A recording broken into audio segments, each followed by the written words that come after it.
Why, hello there, everyone, and welcome to a fine Tuesday evening, or whatever time zone it happens to be in your local area.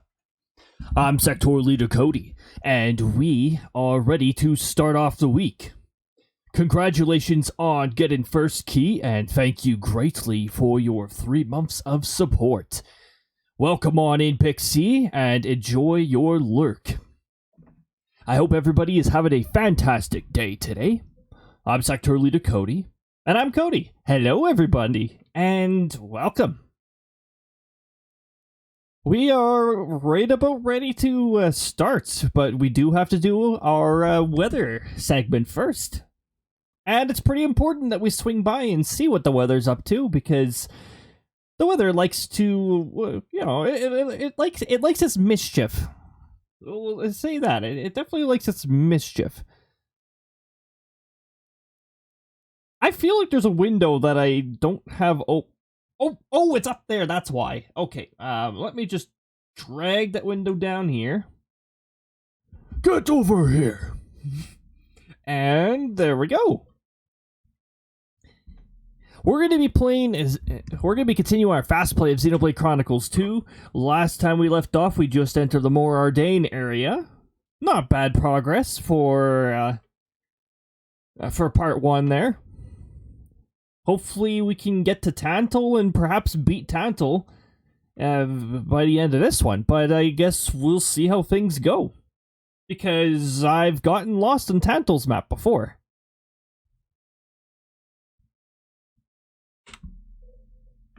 Alright. Now. It almost worked. Like I said, I'll fix that one day.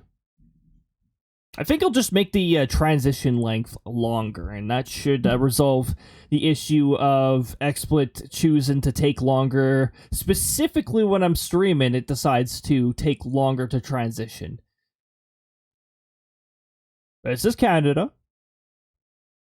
And technically part of the US, but this is Canada. It looks like a lot of the crazy weather is chilling out in the Arctic. The Atlantic region has a bit going on. A little bit of southern Ontario and Quebec as well.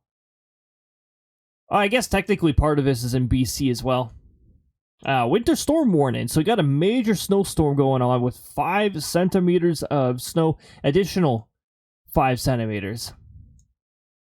A long duration snowfall finally coming to an end with up to 5 centimeters tonight. They don't mention the wind, but usually winter storm warnings are issued when the wind is cooperating with the snow. Maybe the wind's just not high enough to be considered like, oh, this, like it's not 70 kilometers an hour. Maybe it's just like gusts of 50, which with enough snow can still cause major snowstorm conditions. Extreme cold warning continuing in parts of the Yukon. We've got an Arctic air mass, temperatures minus 40, minus 45. Occasional light wind will give wind chills near minus 50, so it is really freaking cold out there. There is a high located somewhere over here that is continuing to amplify the Arctic air. Thank goodness for us, at the prairie region, there's a frontal system going along here that is blocking it from traveling south. Alongside a low that's also blocking it from traveling south. Our warming trend is actually expected to continue. We've got above 0 temperatures forecast. They actually moved it from Friday to Thursday and made it a little more gradual. So it looks like, yeah, the warmer air is already going to be like poking into our area. Sometimes we do get the little warm bursts, but not usually in late January. Usually it's the beginning of January. But the beginning of January is also a little warmer than usual, so if we've only got to deal with one week of that ridiculous minus 40 to minus 50, then that's fine by me. I hope it goes away and stays away. That degree of cold, it's like, yeah. I can deal with the minus 20, so can my vehicle, but minus 40, minus 50, no thanks. Northwest Territories, also extreme cold warnings. Wind chill values near minus 50 as well. Plenty dangerous to be up there, especially if if you're living up here, you should probably have like the full parka, like the fluffy parkas that you see people of the Arctic wear. Yeah, that'll about cover it. Those things are like really effective at blocking the cold. Click. Okay, there we go. Wind chill values near minus 55. Oh boy, that was us. Last weekend in like suburb areas or like rural areas. So it was like minus 56, minus 57 with the wind chill. It was disgusting. So it looks like a lot of these are extreme cold warnings, and this is a major snowstorm. So what's going on in the eastern part of Canada? Really close to an area that I monitor, Ottawa, is a freezing rain warning. My cat just like looked at me and meowed at me quietly. I'm like, what? Meow. Yes. Yes, I'll give you the pets. Pet the kitty. Freezing rain warning near 5 millimeters. It sounds like a small amount, but that's freezing rain. That's dangerous. So, yeah, heads up, Quebec and Quebec. Heads up, Quebec. You've got some ridiculous weather. Oh, he wants to head out. I'll let him leave there. There we go. Quiet meow, and then he went for the door. I'm like, okay. Looks like you've actually got a bit of time to prepare because Wednesday evening into Thursday morning is where the freezing rain is. There's a second period of freezing rain possible on Friday as well. So, yeah. Be extra careful if you're traveling in that area. Now, it does include Montreal, which has a pretty heavy population density, so definitely make sure you're well prepared if you're in that area. I know freezing rain is unfortunately a regular thing in this part of the country. Oh, doesn't it usually wait until like a month later? Like, isn't it February or March that the freezing rain starts? No. No, the weather definitely has a lot of mood swings down here. Just, the Great Lakes likes to kick up a lot of weird weather. Now, I did see some things happen in, like, Labrador over here. Now, some of that might be in Quebec, actually. Extreme cold warning, minus 45 wind chills. Oh, jeez. The last thing you need is wind gusts of 50 on top of cold temperatures. That really causes the nasty wind chill values. Labrador over here, 60 gusts and 80, minus 45 wind chills. So that leads me to believe that the temperature is just like your typical moderate winter, but then you've got these winds coming in and making the wind chill terrible to deal with. And for part of Newfoundland, the northern part of Newfoundland, also extreme cold warning, minus 35. The criteria is lower in the Atlantic region, just because extreme temperatures are a little less common. If you can hear that, that's me grabbing some chocolate. I felt like having some chocolate today, so chocolate. I have my hydration not far away from me, though. So I can assure you, I'm keeping well hydrated. It's at half, so I guess I didn't refill it.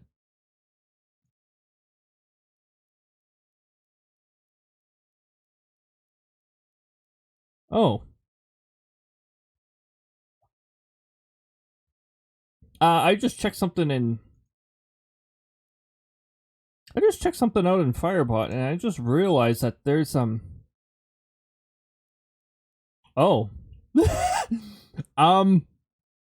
Variables are initialized for a system that has, not yet been developed. Okay, I probably should have disabled that at some point.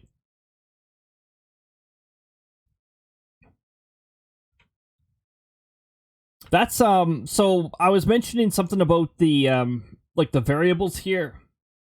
I sort of want to zoom into here so it just includes like names I was actually testing it on.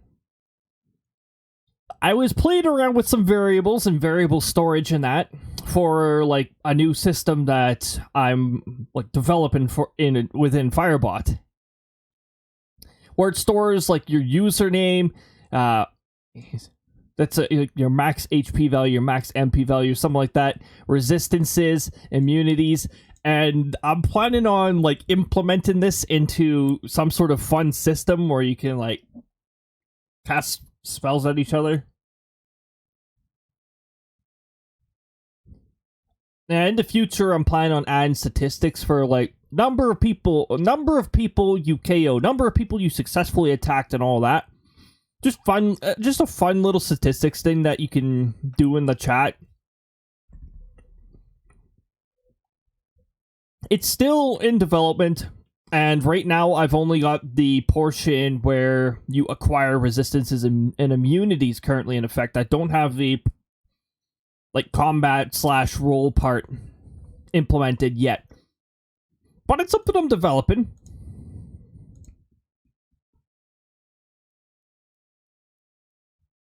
Another issue that I noticed is that it is picking up on... It is creating profiles for some of those bots, like those lurker bots that you sometimes see chilling in Twitch chats, which I actually prefer not to use that, because right now I only have room in that file for 200 battle profiles, so to say. So I'd much rather like not have, not have those bots that just sit there doing who knows what in the chat room. I'd much rather reserve the room for,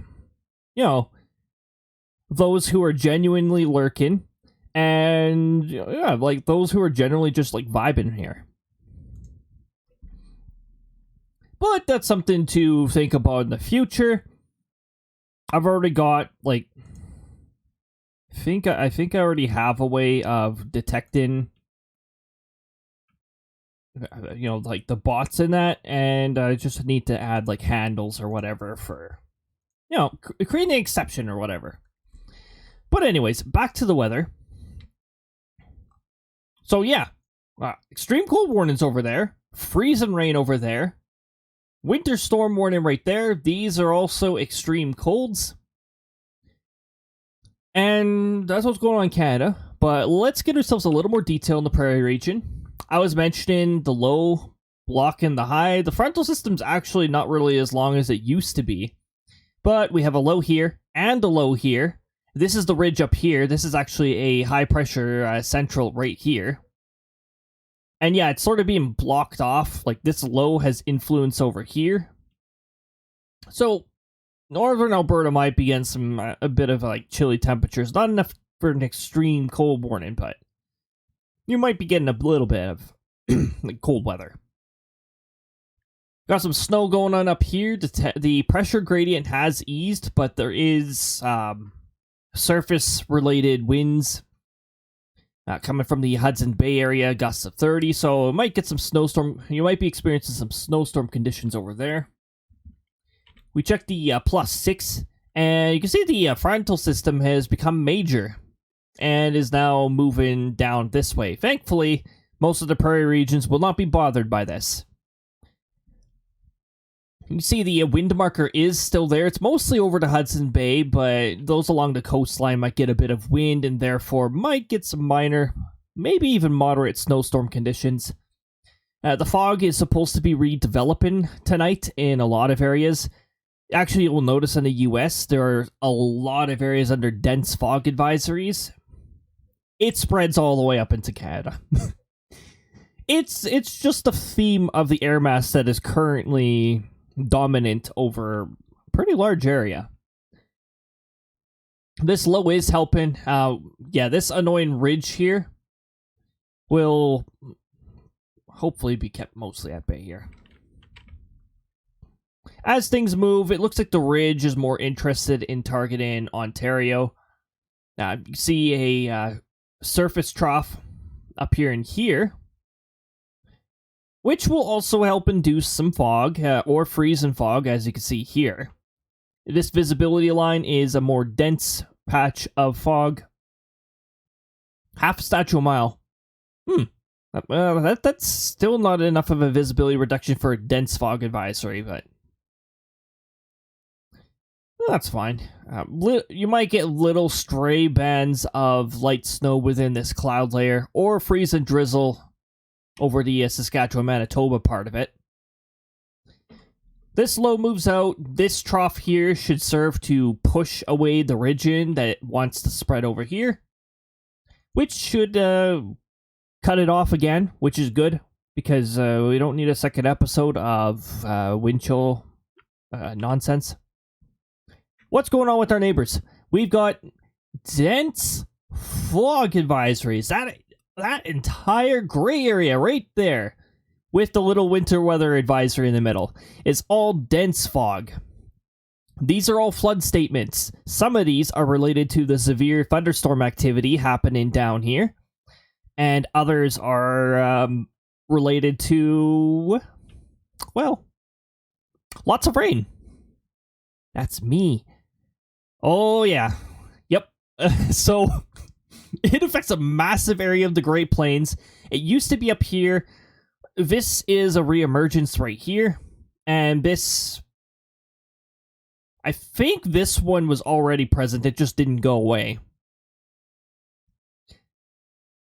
So, that's a pretty large area that's going to be experiencing dense fog.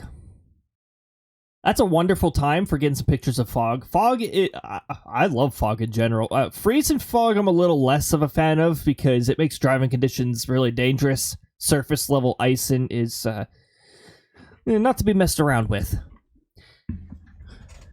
But you can get such beautiful pictures of the fog. Not to mention the general like spooky setting it gives. I like that.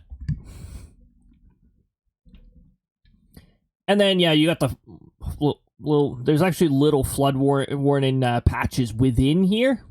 But yeah, this is a pretty large area under a flood watch, flood advisory. The red bits there are flash flood warnings. It's all from thunderstorm-like activity or actual thunderstorm activity. I'll actually take a look at the convectional outlook in just a little bit here. There's also winter weather advisory over here. This particular winter weather advisory, I would like to add to notes that it does include freeze and rain in it.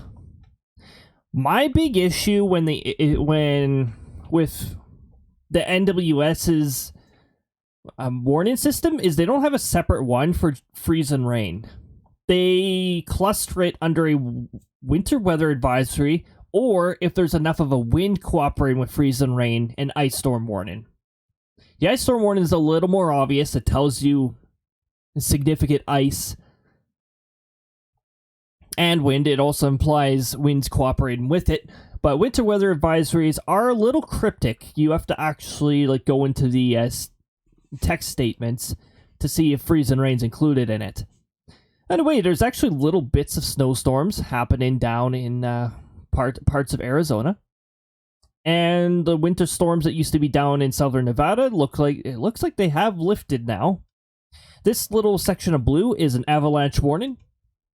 Thankfully, it covers a very small area, so but if you are traveling through this area, definitely be very careful. Not a bad idea to glance at the slopes once in a while, just to ensure nothing is developing. No snowpacks are releasing or anything like that. And yeah, there's little bits of fog advisors over here too. I don't think any of the gray is actually an air quality statement this time around, so we don't have to worry about that. Conventional outlook. What's going on with the conventional outlook right now? Well, it looks like I almost said Hudson Coast. No, the Gulf Coast for Texas and notably inland is under a marginal risk. And it goes a little bit into Louisiana. Now, there is a bit of a... Yeah. There is a little 2%, like... A tornado or two could happen within this area. So, I mean, don't let your guard down if you're within this area. You'll notice that big areas like Houston are included in it. So, it's always best to have your guard up for that kind of stuff. Now, we are venturing into evening, and as far as I'm aware, there's not too much overnight support for the tornado risk, at least. The heavy rainfall risk will continue throughout the lifespan of these storms. These storms have a lot of moisture within them, so the flooding thing, that's still a very real risk as these storms make their way through. It's actually supposed to be a pretty long endurance kind of storm. High gusts are also a threat for all of the marginal area. Hail's only a threat for part of the Gulf Coast over in Texas. Once you move towards the Louisiana area, the hail becomes small or non-existent. This isn't the only convective outlook I want to take a look at, though. Because marginal, day 2 and day 3 are both marginal. Day 2, that's a pretty similar area. It's just spread further east. Also, yeah... Don't you guys feel special, the Central California coast. Don't you guys feel special? If I'm not mistaken, that's where the ring-billed seagulls... I don't know why I mentioned this of all things. The ring-billed seagulls go to migrate somewhere around here. They leave our area. We call them land gulls because... Well, we're in the middle of the prairie region. And here's these ring-billed gulls. But yeah, they go over here. If I'm not mistaken, I think the California gull moves away from there somewhere around that time. But yeah, this special little area has a non-severe thunderstorm risk. Pretty big area here with a thunderstorm risk. But yeah, the marginal areas, decent portion of the Gulf Coast, all the way to Mississippi, even poking its way a little into Alabama, though whether it'll be severe is a little more questionable towards there. Wind. Yeah, wind's the main threat. Again, this area might get some medium-sized hail. And the tornado risk appears to be present for most of the area. Again, it's a 2%, so we classify that as a tornado or two. If any. The chances there, it's notable enough, so it's always good to just keep an eye on the sky, see what the clouds are doing. Clouds reaching low underneath a thunderstorm base, no wall clouds typically, and rapid rotation. We're not just looking for a cone-shaped cloud moving towards or moving near the ground. We're looking for rotation in that cloud as well. Thunderstorms like to develop these lines or wisps of clouds, and it's just due to the direction the wind is being thrown. It's when you start seeing rotation in these cloud columns, that's when you gotta take it more seriously. The ones that are just still lingering there, that's just as the result of the wind. Although, I gotta say, they're very photogenic. The scary looking clouds, or scud clouds, as a number of us in weather expertise call them, is very good pictures. Don't mind my English. Now we can take a look at the day 3, but day 3 has a little less information available. They have the general idea of the area affected. And judging by this, it's the same storm mass, it's just slowly moving. And the fact that it's slowly moving is one of the main reasons why flooding is a risk along this storm. It's a slow-moving storm. Notable areas like New Orleans are included in this. So, keep an eye out for your severe weather. I'm not sure.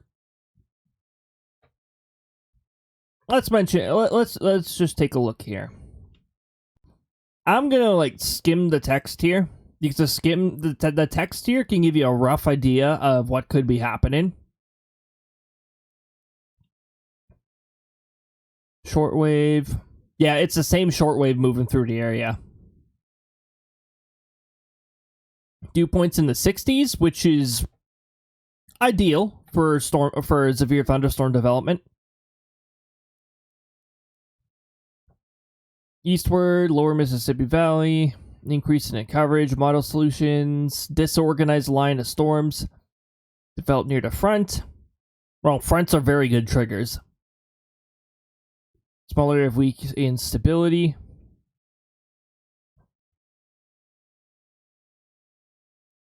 Deep layer shear may be strong enough for low-end wind damage threat. Okay, so wind could be in there.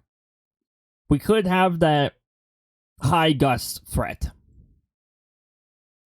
Poor lapse rates will keep the threat marginal. Okay. No mentions of tornadoes in this one. The day 1 and day 2 do mention a tornado risk, but day 3 does not appear to mention one. I suppose that means we will leave it at that. And with that, we are done with the weather segment, and we're going to move ourselves over to Xenoblade Chronicles 2, and we're going to do our Fastplay, and we're going to change the category. Before I... Xenoblade Chronicles 3, exactly.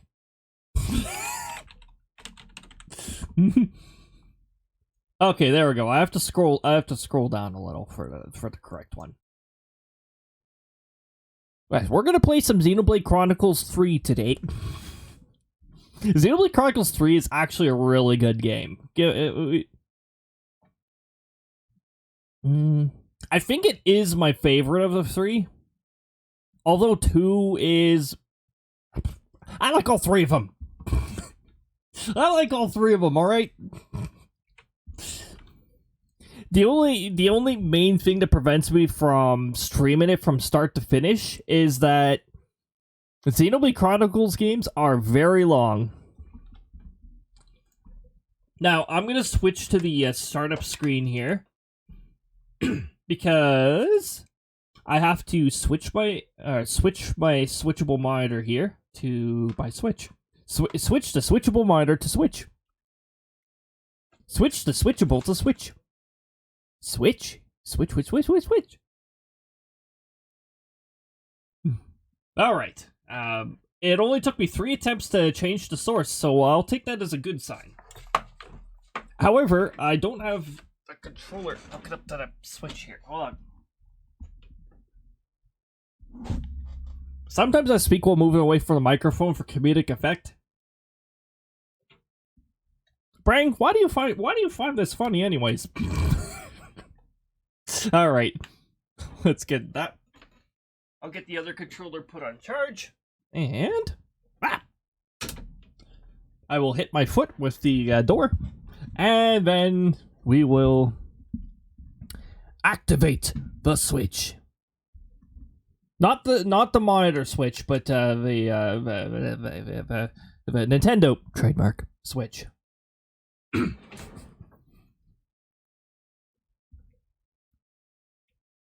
Switch sources, and hope that I didn't deactivate the capture card source. I didn't! Woo! Look at that. What's the news? New stuff, Mario RPG secrets. It shows the frog sage. If you talk to the frog sage while standing on the table, he scolds you. Okay. That's fun stuff and all, but we're here to play some Xenoblade Chronicles 2.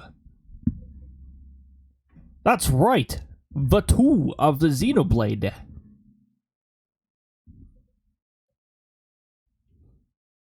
Isn't it weird though? This is technically, this is the most aged of the Xenoblade Chronicles games because Xenoblade Chronicles 1 got its definitive edition after Xenoblade Chronicles 2.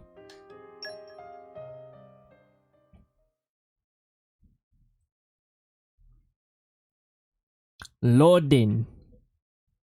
Here we go. We ready for our action-packed... Are we ready for our loading screen? Action! Pyro wants to be a merchant too. That's right, we saved here. So we are now a merchant or a weapons distributor. I don't know what's dealt here.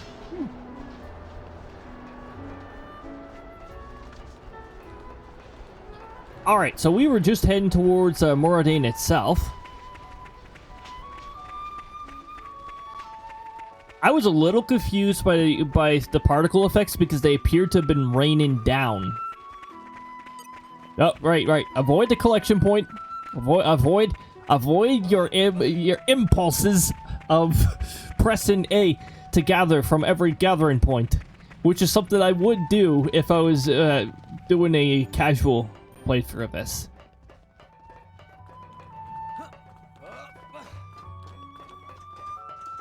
To me, the voices sound like they're a little quiet. Like even for me, I know I usually like I turn them down for. I turn them down for a reason. Oh no!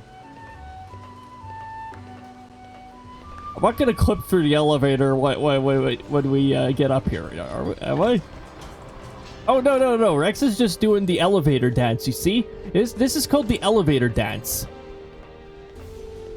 Perfect. Oh, yes! Actually, this is the elevator dance. Never mind. This is the elevator dance. Presenting the elevator dance. Okay. Ah, no. Ah! Oh, so glad we're not doing voice acting because this character, I voice act the voice and have way too much fun with it. It's Murray.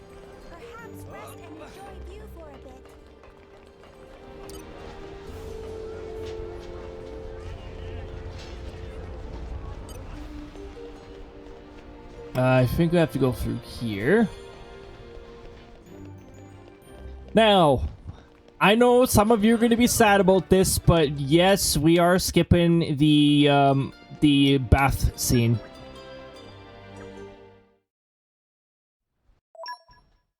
I know, very disappointing, but this is a fast play.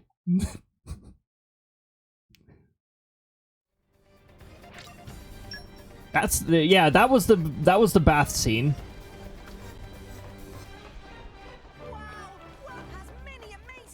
And now we gotta go through here.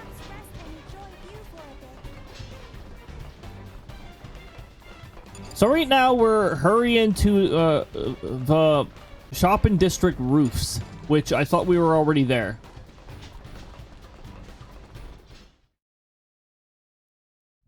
We're actually going after a some sort of mysterious entity that Tora recognizes.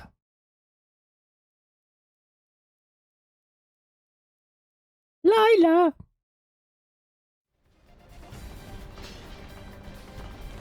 I've gotten lost here before too, so hopefully we don't. Don't try to walk through the steam. It'll give you... Yeah, that's what it'll do. And it's extremely heavy DOT damage while you're in it. So it'll kill you.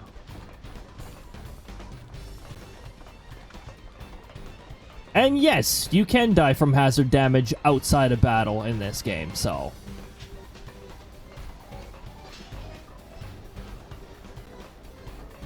That was just fall damage, don't worry about that.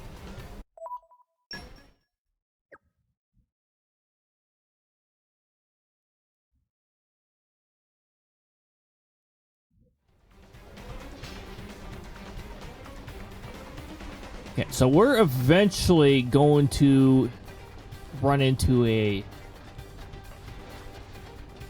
I'm trying to... mini boss or boss fight. And then we're gonna run into another boss fight shortly after.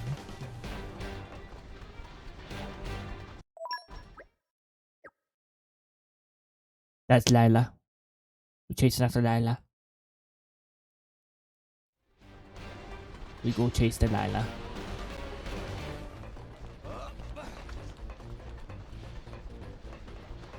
These guys would be attacking you as well.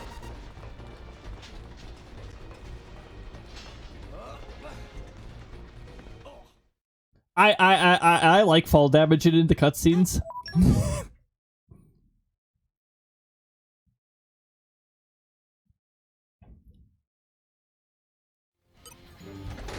And there we go. Now we're gonna do a topple. Yeah.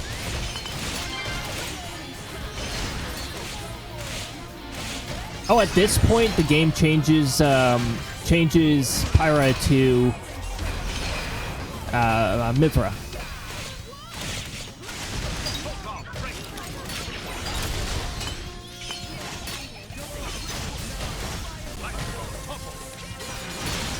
Oh, I should have done a launch. Oh well. We're good.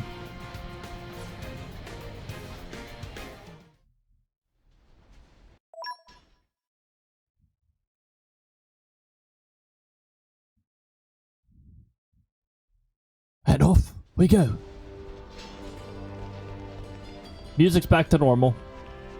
We scared them. Hey, look what I found. Congratulations.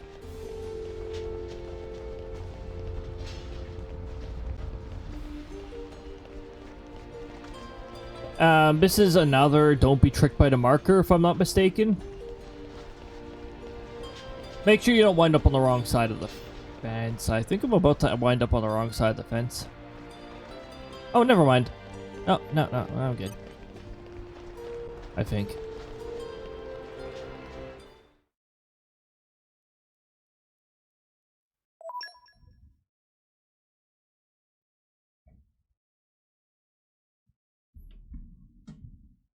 Is this the... Yes, this is the Moride fight.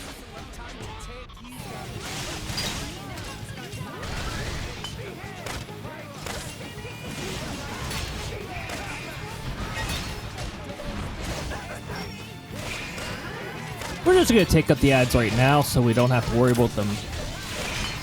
Well, we don't really have to worry about them at this level, but... it's a suggestion that I would suggest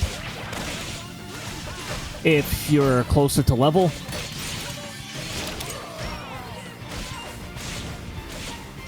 Alright, now we just got more, eh? Hellfire. Ifrit knows that too.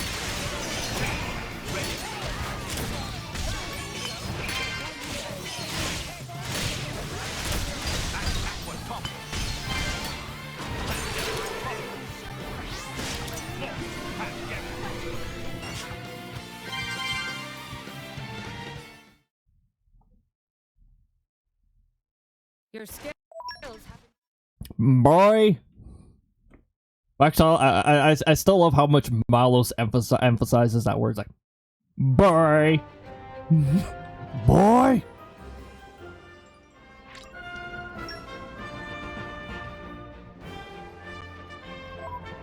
There was something I was gonna do. I don't remember.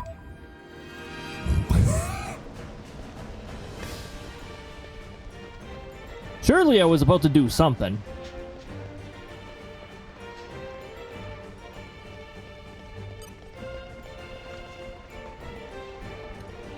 That's what I was gonna do. Something.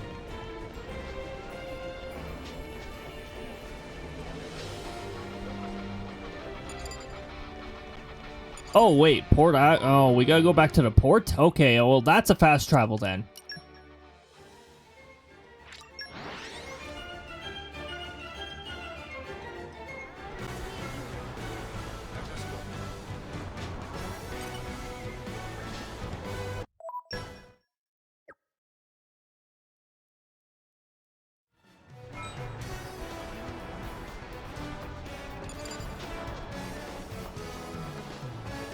Oh, go to the elevator.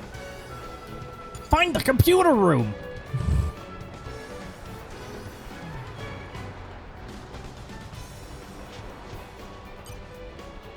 Whoop.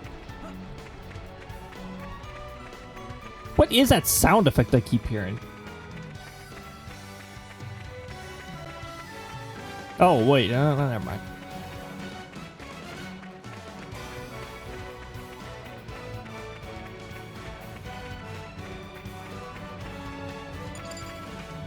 Elevator, look for the yellow barrels. By the way, you would notice these yellow barrels, and they do disappear at this point. Like, they are no longer present. They were present when you first arrived. I mean, since the plot sort of emphasizes these, it is probably a pretty good idea to, you know, have them disappear at some point. You know, the recycling shop. Ah, yes, that dude. Let's do the elevator dance. Oh. No, let me... Oh, I can't? Okay. Well, I guess we could only do the elevator dance. Oh, we almost had it. Ah, that's fine.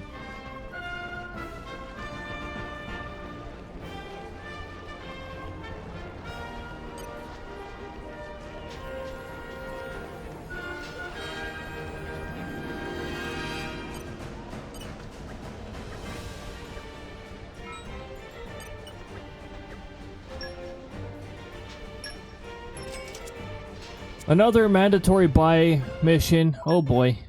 We're just gonna skip this and then we're gonna do another mandatory buy.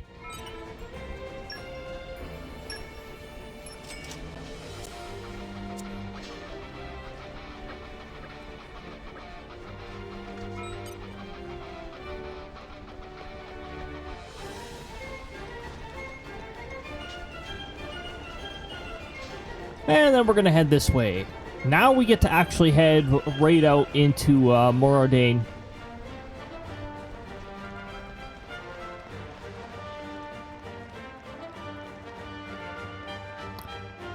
So, as is tradition in Xenoblade games, there is a difficult route that you can take, and there is an easy route you can take.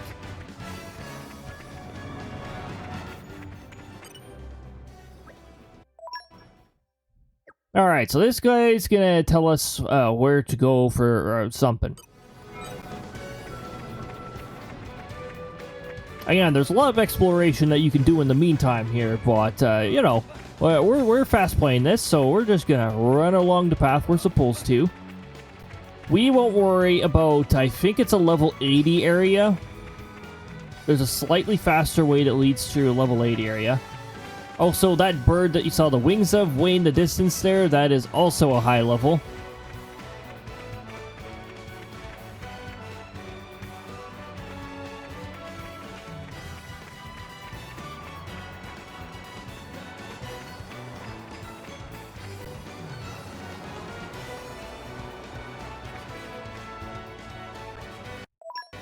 Green barrels. Mm-hmm. We have Poppy along, so we should be able to run this, check the problem. Oh yeah, and we have Boreas along, that's right. Boreas also has no Ponic Wisdom.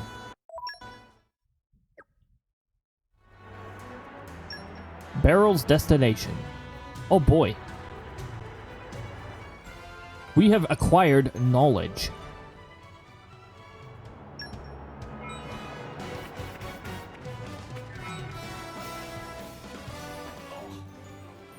Don't worry about it.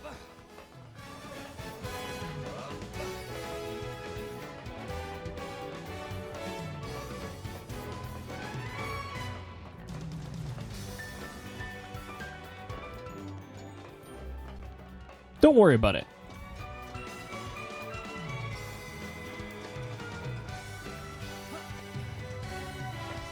Don't worry about it.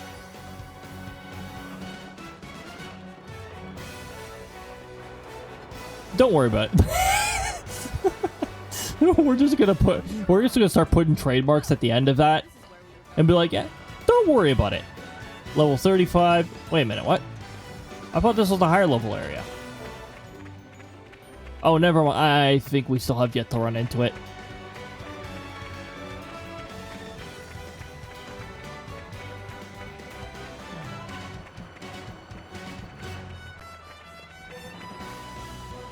There we go, level 85.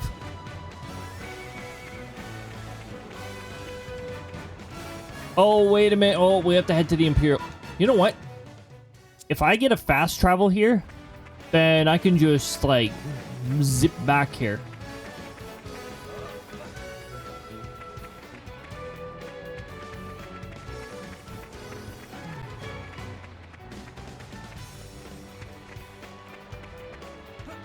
Or will it let me do that? You know what? I'm not sure if it'll let me do that. Ah, why did I press A?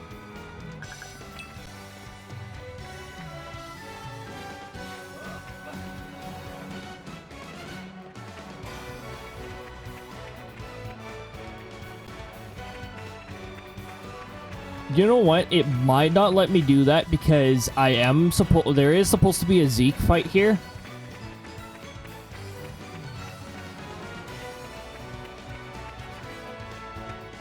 Hey, look what I discovered.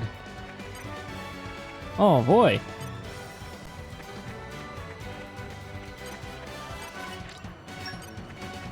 Oh yeah, I can't do anything here.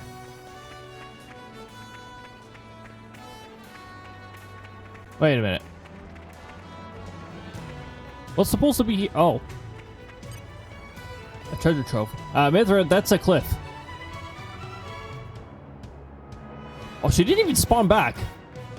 Where are you, Mithra? Mithra? Where'd you go? I don't know where she went. She just went down there and was like... Ah. I think its discovery is disabled until I progress far enough.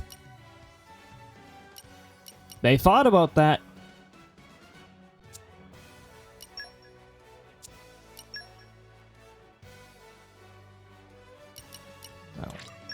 Alright, well I have to fast travel here.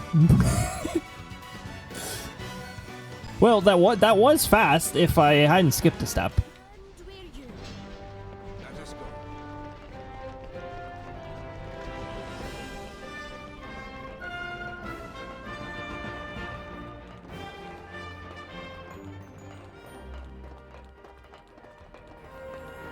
Oh yeah, and at this point, Morag is no longer, like, against us, so...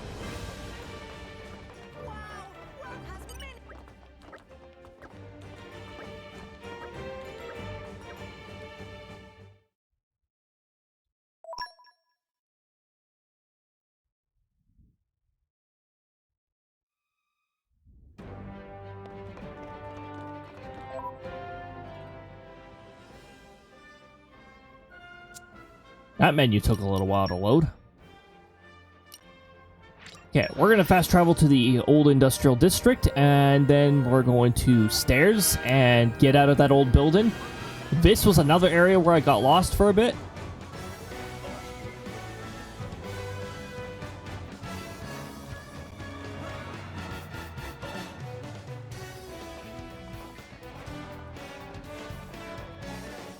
But yeah, if you really want out of this building, you can just go this way.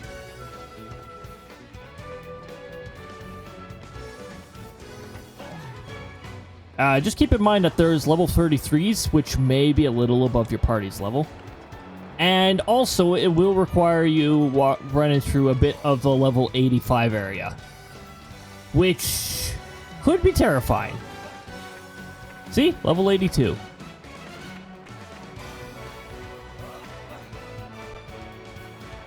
And Aspers are all aggressive, so yeah, definitely could be scary.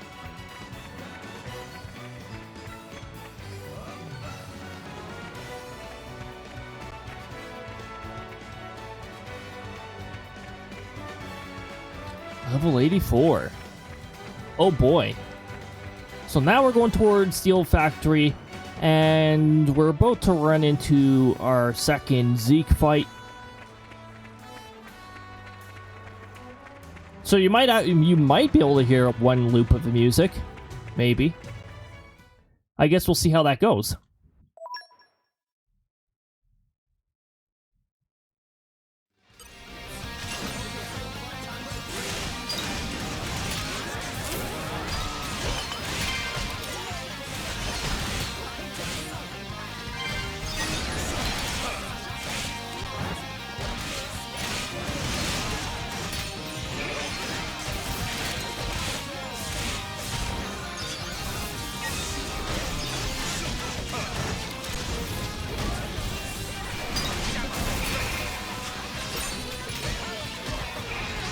What? The topple didn't work? Thanks, RNG. I appreciate that.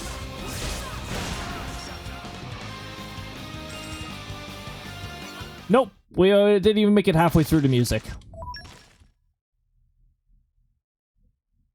These cutscenes are great. A lot of the cutscenes are great.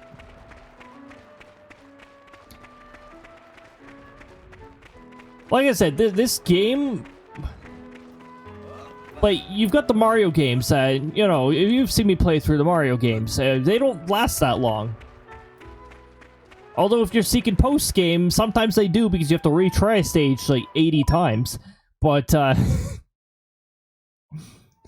Xenoblade games, yeah, you get quite... you get a pretty good value out of them. Like, the stories are long, the cutscenes are long. Probably work with the key. Oh, wait a minute. I think I have to do it. Yeah, ladder key. There we go. That's a I have to. That core crystal that I just got there, the common core crystal, that's part of the gacha mechanic, which we might end up doing towards the end of this.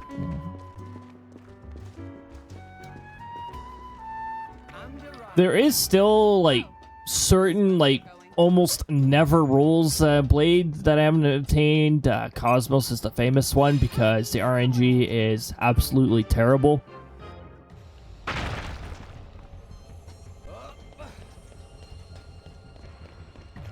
At least I don't think I've acquired Cosmos.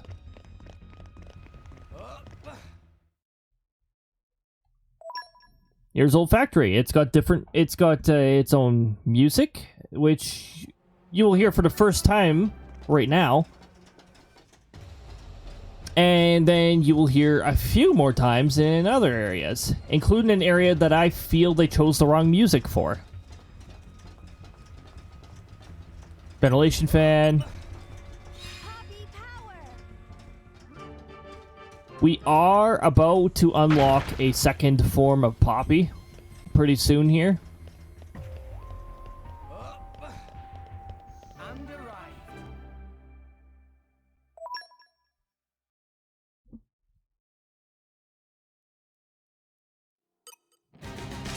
This is not a boss fight.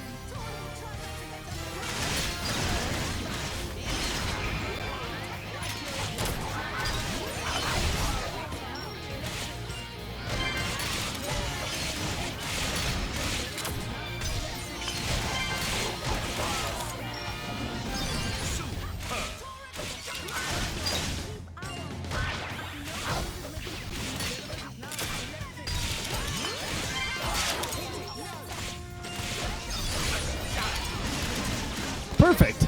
Right into the special. A lot of specials are AoEs, so, yeah. Oh, hey, I'm on the wrong view. What the heck? Why am I on the wrong view? Whoa! The interface takes so long to load. Now we're gonna need some. There, you got a tiny bit of cutscene because I was fixing something. We get to fight Lila again.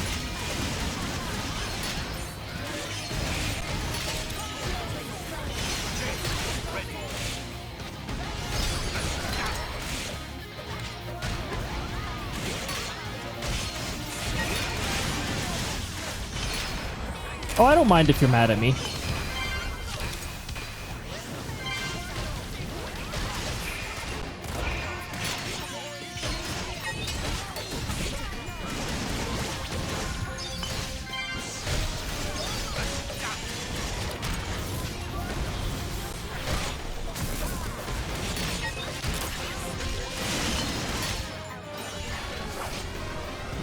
Is this our first level 3 in the game? Or did I do a level 3 earlier?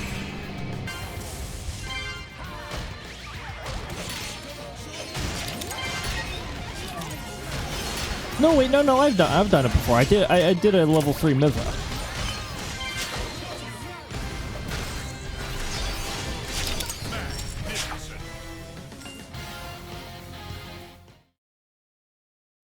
There are ads right now. Although some of you have ad immunity, or maybe all of you? Okay, so we have no Tora, which means we have no tank for this segment. When you're playing through this part, just keep in mind that you don't have a tank with you.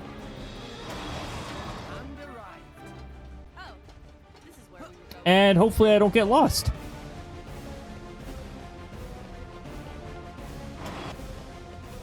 I'm already lost.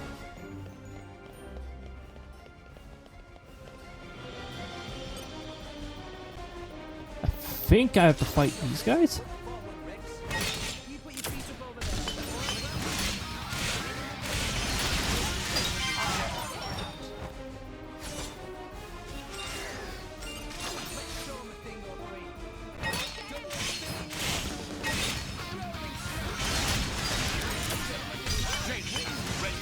No reinforcements for you.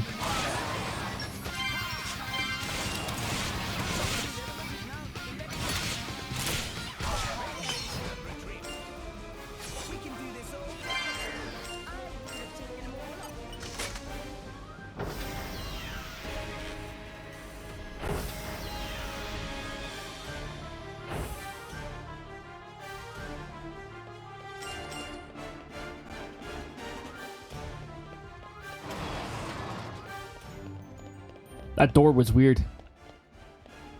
Aldera, welcome on in. Good to see ya. Oh no. And we got a delayed jump scare lined up. Oh boy. What will the timer roll this time? The past 3 times it has rolled low numbers. So I guess we'll have to see. Was this the tower I was supposed to go up? Hi.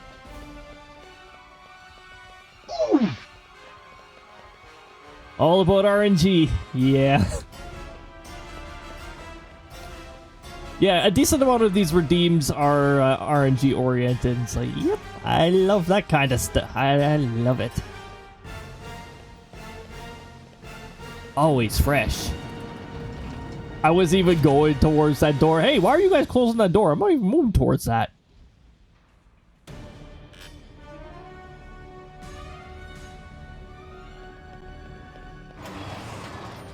Work observation tower. Here we go. How is your day going? I hope it is going fantastic.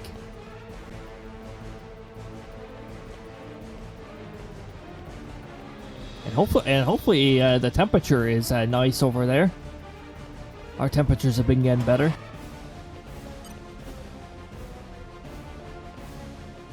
As you can see, I am getting lost like I usually do in this area. Oh, there's more stairs. Oh, it's locked from the other side. Okay.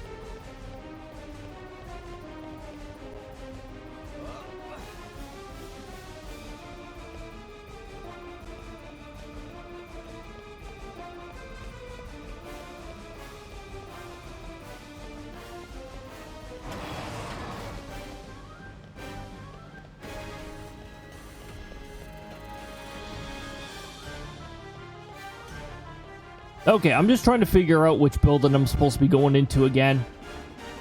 Okay, I think it's that building over there.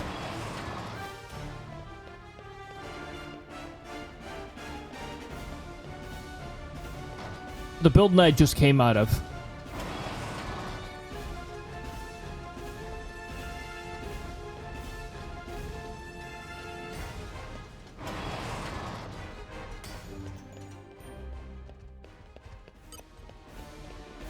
Go through the nope on area.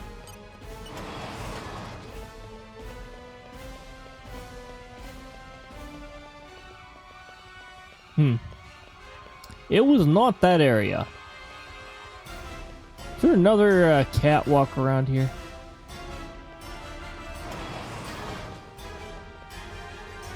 Nope, not that area. Nope, not that area. The true panic is figuring out which door is the correct door.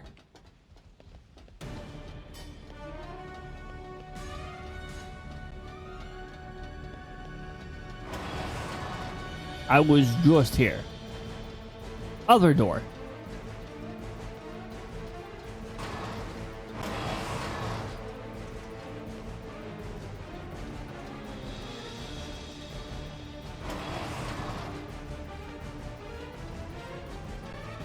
This door.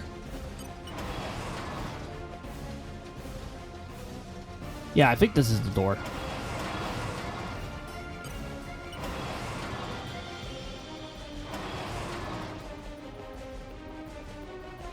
No, it isn't this door. Ah! Ah!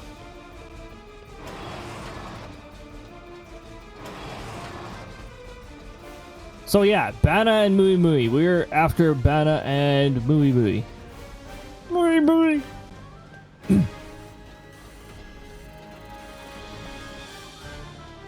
And I'm after figuring out where the heck to go again.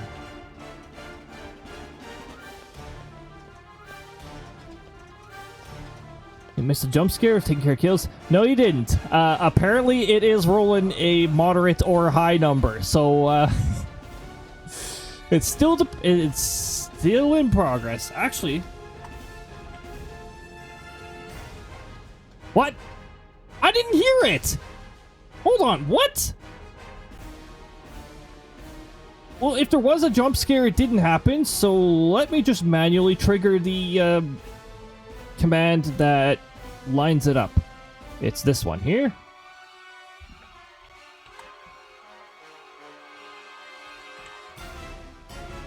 Yeah, there we go. I'll run it from there then, because apparently it did not trigger the command.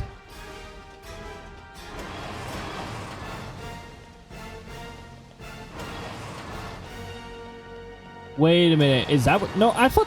No, that oof was the secret trigger, wasn't it? Whoa! I just saw a ghost. Yeah.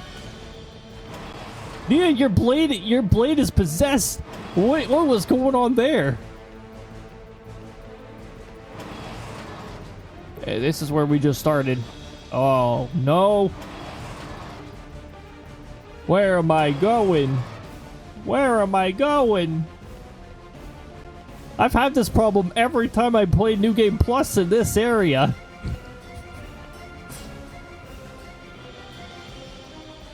Just too much of a too many catwalk mazes.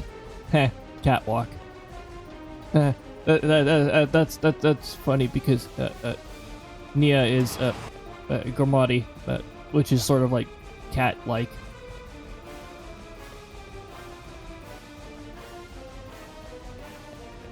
Work observation tower.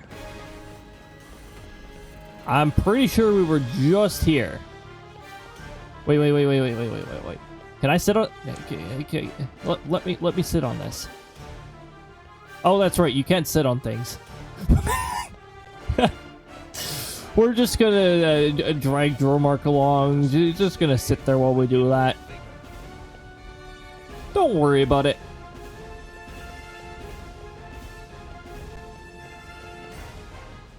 Okay, that is not where we're looking to go.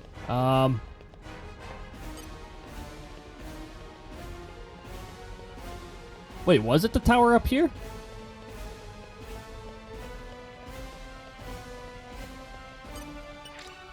The one that's locked from this side.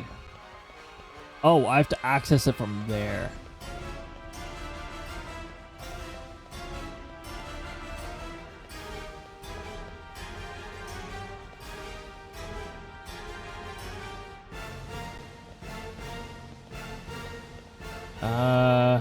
No, that's not an option. This building?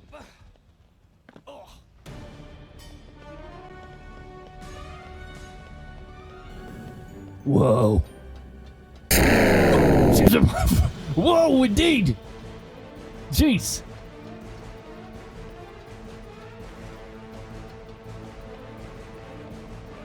There's a delayed jump scare. I had to trigger it because maybe I have an outcome that is still not jump scary. I heard the Mario oof at some point. But I thought that came from a different trigger, not from the delayed jump scare. In fact, I'm pretty sure it did. Okay, I think this is the correct way. Yep. Yeah, this looks about right.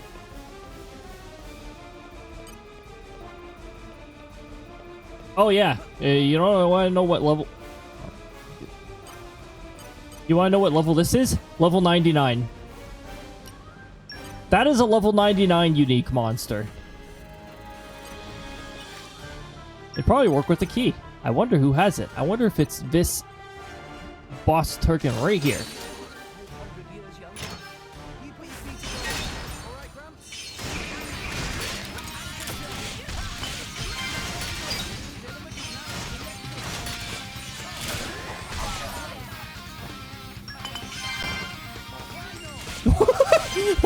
We tossed it. We tossed them onto the control panel. Perfect. You dare impede our progress? Open the gate for us! Boom! Hey, where are you going? Why are you running away from us? Accept your consequences.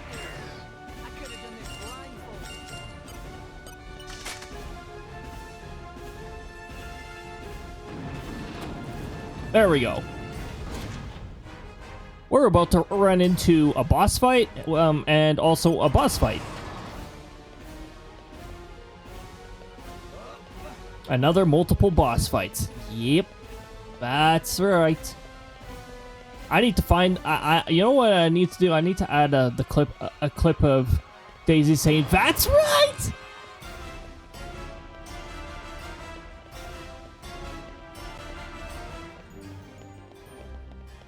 Oh, the delayed jump scare didn't trigger properly. I actually see it stuck in the request queue. So if it's successfully added to the stack, that is acknowledged and doesn't just sit there. But it actually sat there this time, which means something happened and it didn't trigger. Rosa gets his own, gets her own music. We're gonna open up with a topple because it's just funny.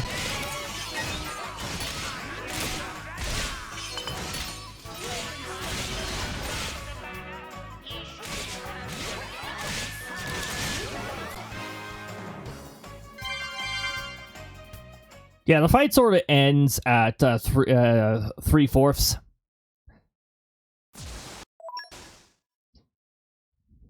And then continues with our tank in the party, with Tora, who has an upgraded Poppy. So, off we go. Unfortunately, you do not get the Rosa battle music.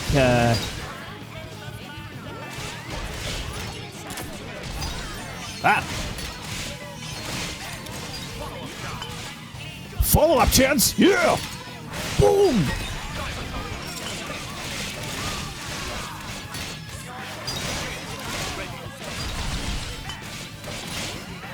Don't ask me why Bata put the details of putting, like, underwear in, on Rosa.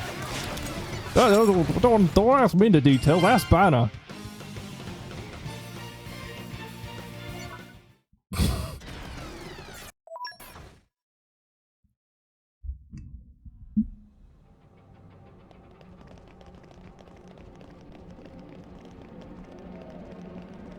Oh, okay. The old factory music is just starting again. I was like, where'd the music go? Oh, right. The beginning of Old Factory.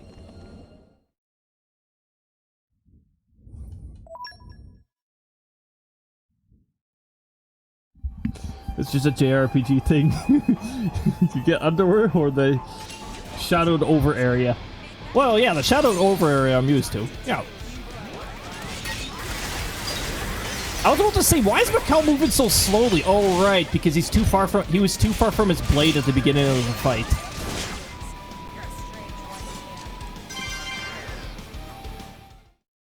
And Mikkel just, like, continues lying down because we had him toppled until we hit the HP threshold. Okay, so now I can actually check the delayed jump scare thing. So Morag's our other tank. We're going to stick with Poppy for the time being.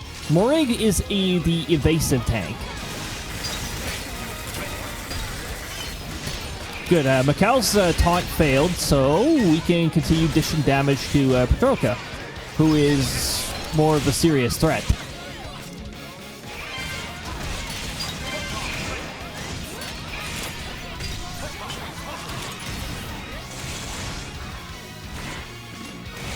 Oh, thanks for using that skill. Oh, got launched anyways. I'm not the only one who knows a launch.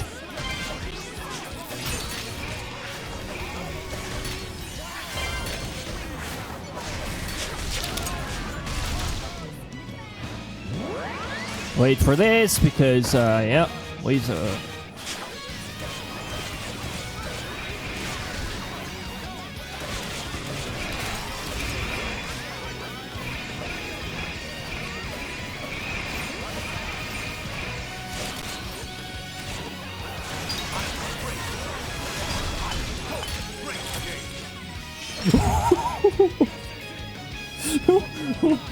get launched. Wait for it. There we go. Just had to wait a little. Well, I guess they don't call her the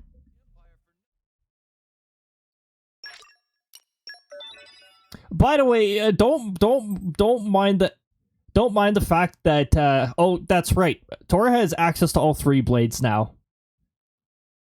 One of them is story, and the other side quest, and that side quest was already completed. And New Game Plus does take that into consideration.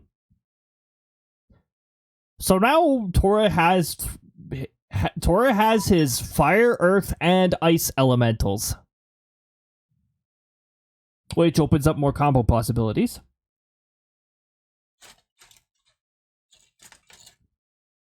And we're off to oh wait, not Indel yet.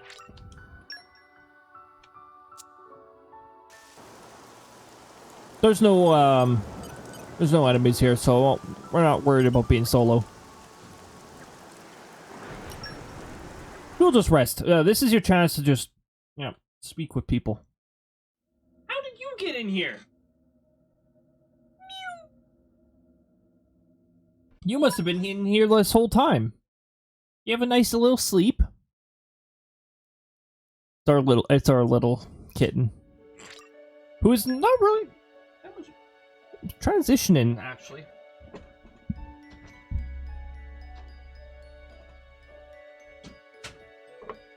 There we go.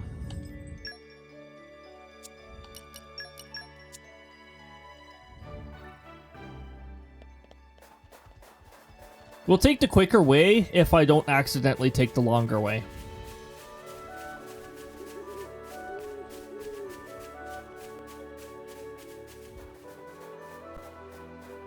So there's 2 different ways you can go. One way is faster, but contains higher level, like level 40, into level 40 range. And the other contains into level 30 range, and it takes slightly longer.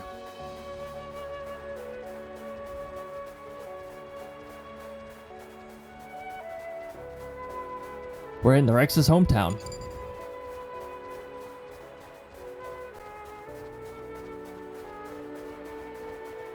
I mean, why wouldn't want to just find out your driver's hometown? You're pretty cool. Hmm? Hey, look what I found. Congratulations. I have a hard time thinking from Blade's point of view, though. I'm sure the sectoral would have a little bit of a difficulty with that too, considering he's not a Blade. Where am I going?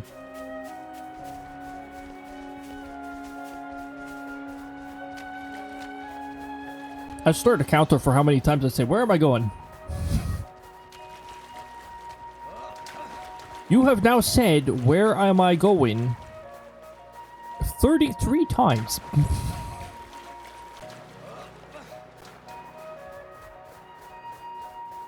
Am I taking the slightly longer way now? You know what? I forget how to take the slightly shorter way.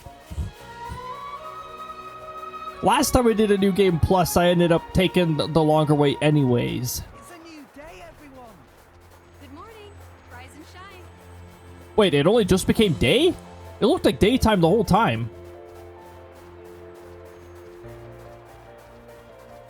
Oh, you don't want to fall. There's no there isn't a death plane down there. There's a cloud sea. It's a long swim back, or you'll have to fast travel to your last your last landmark. Place to camp, maybe?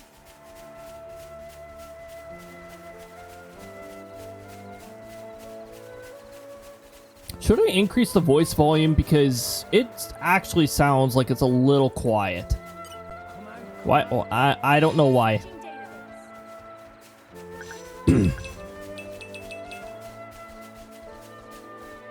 Database. That's Poppy QT Pie. That's right, cleverly named. Think that's clever, do you? Anyways, wait a minute. That reminds me, I forgot to load up the sounds folder.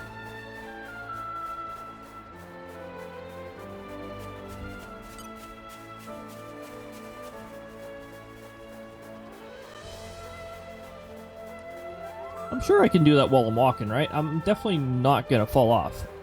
Right? Nope, definitely not gonna fall off.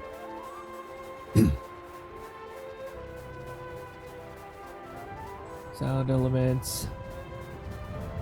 Make sure the volume's set correctly. That's a common mistake that I make. I'm gonna adjust the camera a little so I don't have to constantly drift the direction.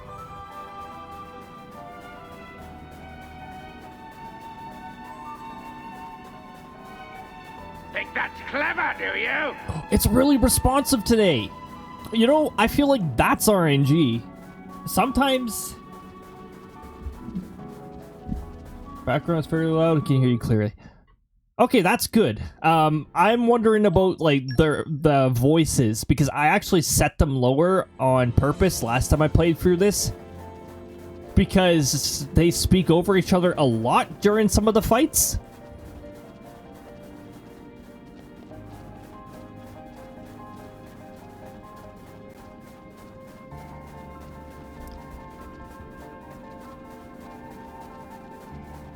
I definitely want you guys to hear the music, because music in this game is awesome.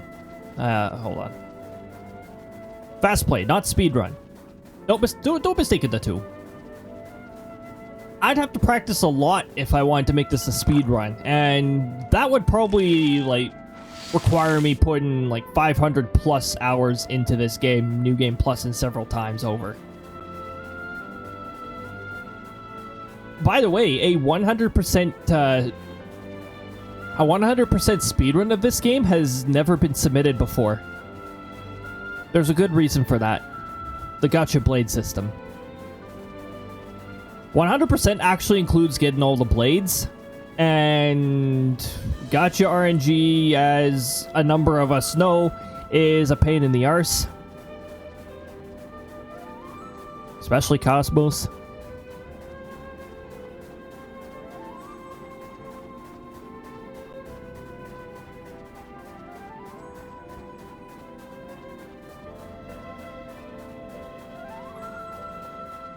I wish I could open up the menu while I'm traveling.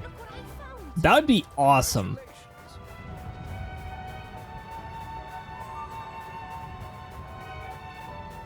That would be... Awesome. yeah. It's responding like in the snap of a finger. I love that.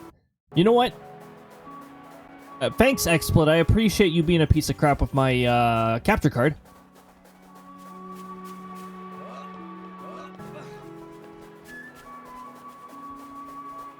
Let's just keep on going. There's some unique monsters you'll run into over there too, so yeah, be careful. Oh! This area has a degree of forgiveness. You see the ramps going into the Cloud Sea. So if you fall off here, it's not too much of a loss. Also, we're getting pretty close to Fawncett itself.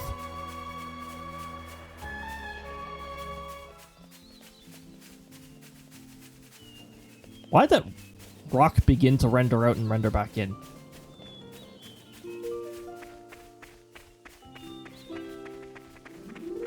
The game considers us in Fawncett. I still don't think this area should technically be considered in Fawncett because they're still... Well, they're all peaceful monsters. Ah! I failed the quick skip.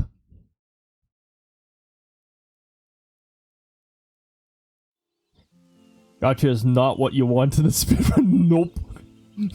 So, that part is probably going to remain blank.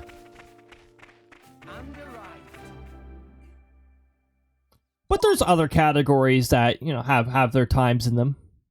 I don't think I'm not sure if I'd... I mean, there's certain ones where it's like, hey, there's only like 1 or 2 runs submitted. If I technically, if I had the time, I could actually like do this category and have a crappy time and still be able to submit it and be in the top 3.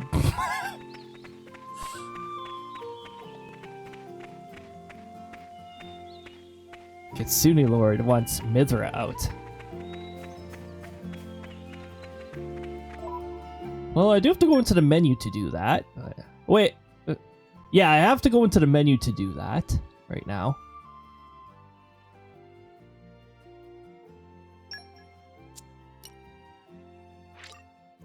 You have to you remember to make the cursor over Pyra herself in order to actually get the option to switch. Yeah. Yep. It's Mithra. By default, she shows a lot more skin than that. Where are we? These are my Yeah, Sacred Arrow, the level 4 combo. All right.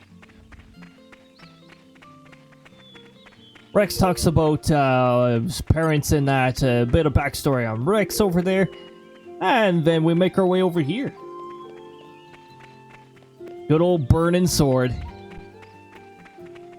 Yeah, the level 4 combos are pretty awesome. Don't mind me trying to... What am I doing? I'm going around the objective. I guess I'm more of an outdoors kind of person. As soon as there's a house, I'm like, what do I do? Where do I go?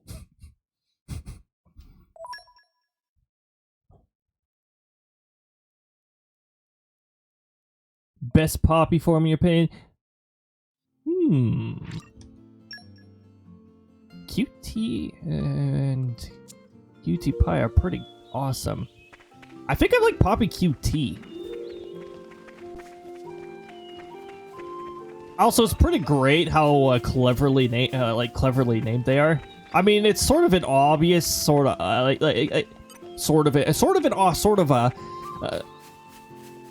pun. But it's a bit of a clever one. Whoop. Of all the places I went, I got stuck between a pole and a box. I'm not sure if that's a good thing. Crysta. Love Cutie Pie, but hate the annoying work to get her. Oh yeah. I only did that side quest once. I'm glad that New Game Plus remembers whether you've completed it or not.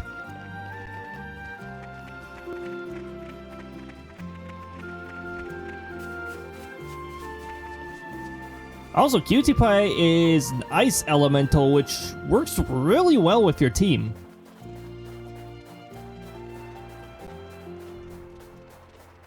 Done it twice. Yeah, I think twice is all I could ever do it. And I only did it a second time after a few New Game Pluses. Break art has 3 chances to break foes. Yep. Oh, this is the last Zeke fight. This fight can actually be pretty dangerous when you're at level. And no, you do not get the Zeke music for this one.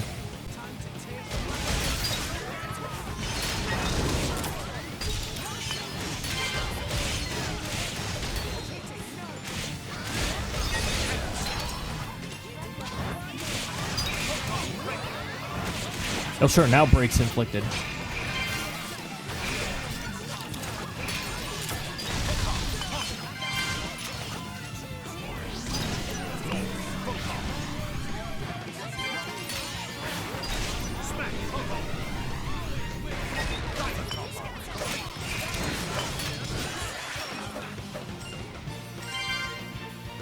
There we go. I do not do stutter step. No. It actually feels more satisfying nailing the cancels.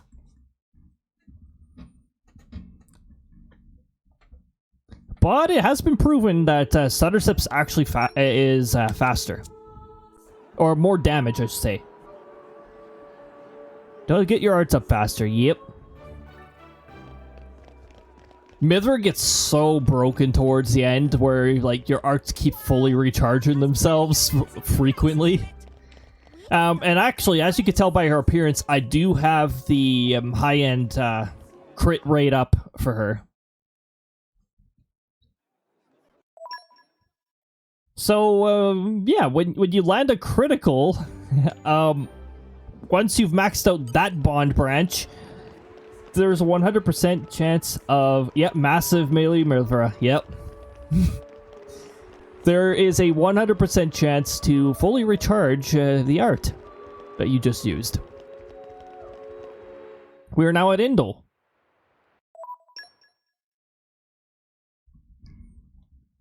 Now, Indel's not really, like, you're not going to be running into any, like, big fights in Indel itself. And also, if I'm not mistaken, Indel is the one that I don't have all stars on yet. Yeah. It's like 3 stars, because the window is much more narrow for getting the stars.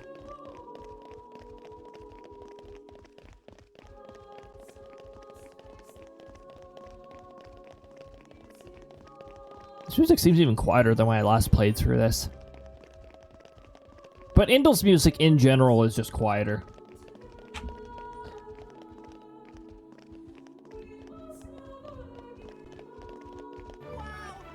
Favorite rate blade has to be Electra or the fire one you get from DLC. Ooh. Oh, yeah, Electra's got really fast combo flows. Well, a lot of those weapon types, but, you know.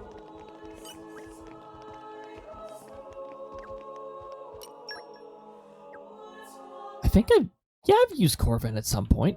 Your audience with the craters.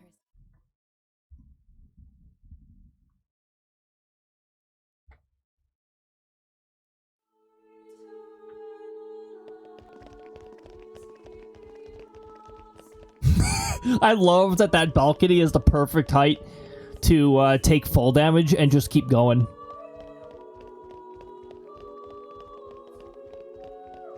Learned the joy of OP evasion tank more. Oh, it is freaking beautiful.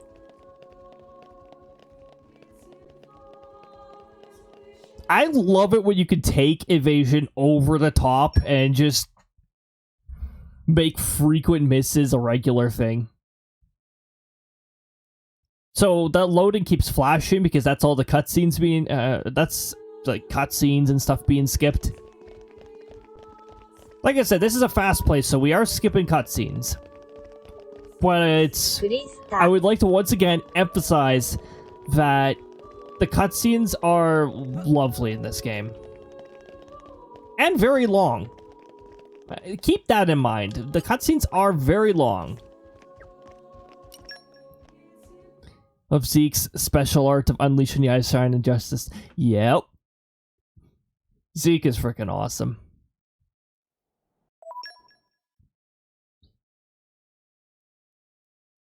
You know, I don't think there's actually a sorcerer slash black mage like role in Xenoblade Chronicles 2. I'm trying to think of it. I don't think there's a party member that. I guess Zeke's the closest you get to that. Awful to use. Oh, yep. Zeke is glass cannon. Can't take many hits.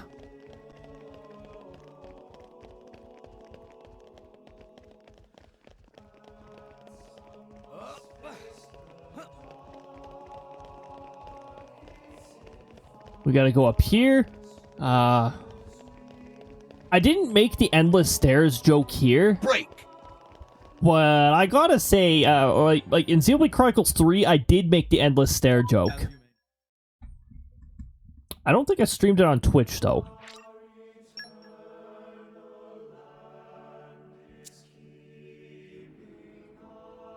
Never give Zeke the lance blades as break a topple art. Attack time is awful. Yeah, you definitely... You want to be able to string those together effectively.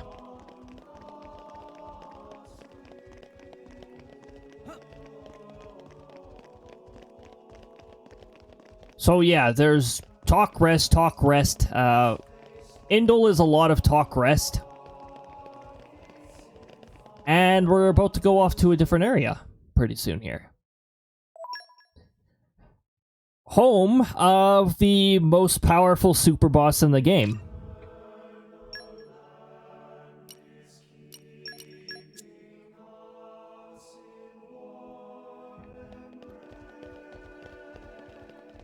Overly flashy. So overly flashy. Yep, the attack animations. And guess what's happening while those attack animations are playing? That's right. Your break, your topple timer is still ticking down. Except when you do blade combo. Oh, no, never mind. It has to be a combo that affects a diamond combo for it to actually pause. So yeah, Xenoblade Chronicles 2 has a dual combo system, and whenever you're upgrading one, that timer will pause. The other one will not.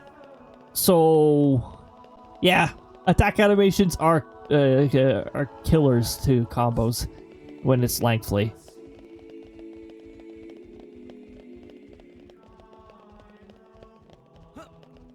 The worst part about that particular super boss is that is, if I'm not mistaken, one of the only times you'll run into the Doom status, and it's cast towards your party. So you have to make sure you have a blade combo or something that can cancel it out ready when that happens. Also, even more rough, figuring out what the hell the Doom timer when the Doom timer actually ticks. There's no countdown or anything like that, so you don't know when the heck it's about to kick in.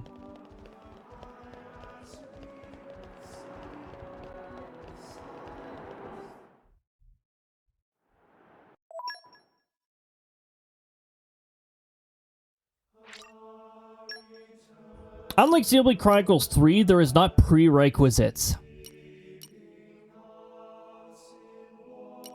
Now, I'm going to stay with Rex because Rex has Mithra, and Mithra is incredibly overpowered. Her crits that completely renew an art is amazing.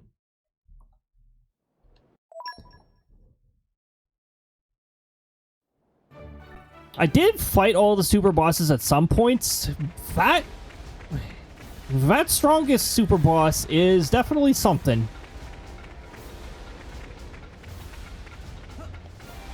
Thankfully, they don't have that elemental awakening bullcrap that some of the DLC implements, and almost every single flippin' boss in the Torna expansion Crysta has.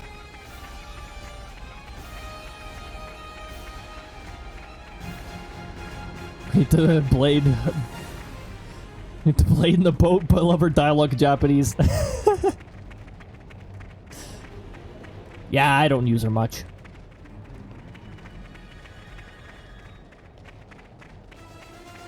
Maybe if we have spare time at the end of the fast plays, I'll show some of the blades. I mean, why not?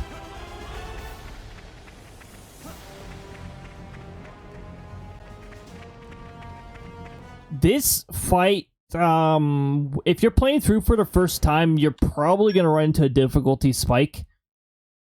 Speaking of spike, I believe this is the first fight where spike really kicks in. Like, where you notice it. So spike is counter damage in Xenoblade Chronicles 2.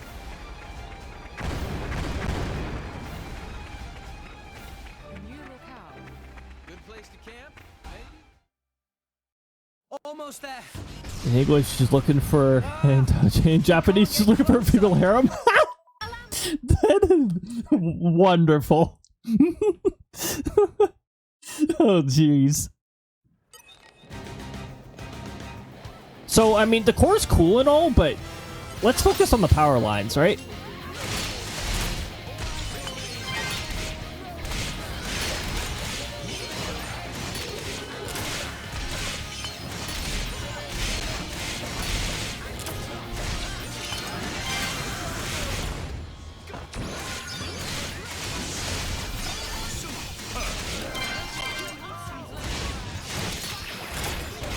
Now, I'm trying to remember if the power lines are the ones with the spike damage.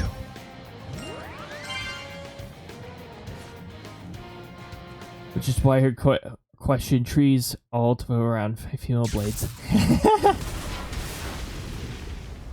Which is why her question trees all evolve around female tush tush. Oh my butt spot. Oh my. What a perfect spot for that. Topple.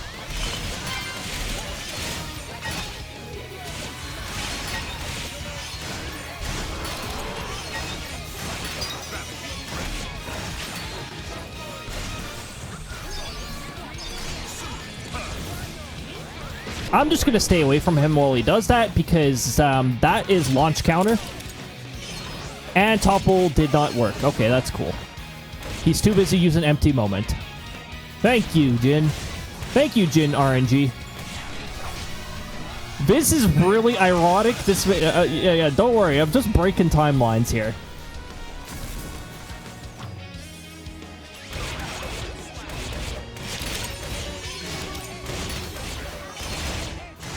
Double spinning edge. Double spinning edge.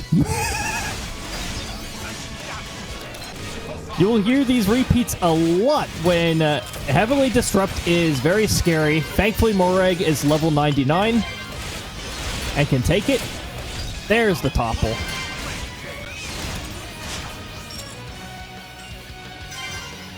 I might bring Tora back because Tora is actually a really good diamond comboer. Another blade like his Royal Blade. It's like he used to be Living King, but turned blade. Oh yeah. Leader Judicium.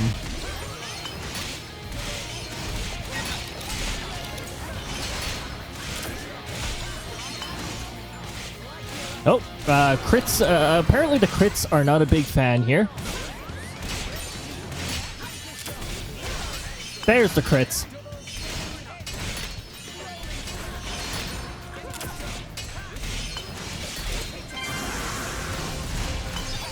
Ah, your missile is very funny. I am in the middle of a blade combo, so I say no.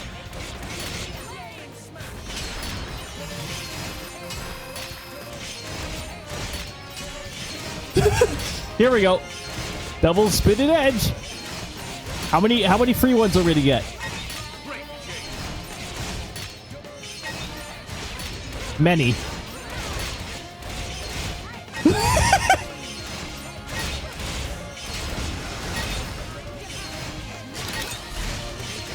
Oh my god. Okay, there we go. There we go. We finally got a non-crit. Beautiful. I'm going to switch to Pyra so we can actually complete this combo. This core... Never mind. Morag's going to complete it for us.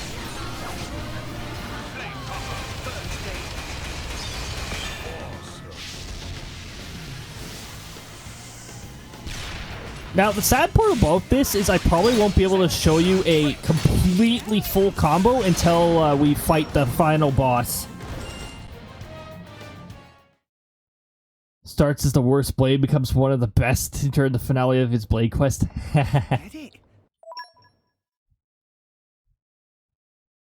Love me a good arc.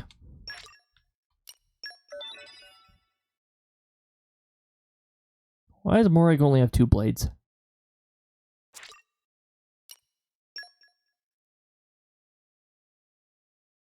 Why is Bridget not a...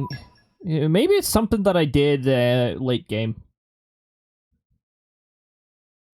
Only one blade I never did the quest for was Ursula. Yeah. Understandable there. The ones that involve me going all over the place though, it's like, yeah.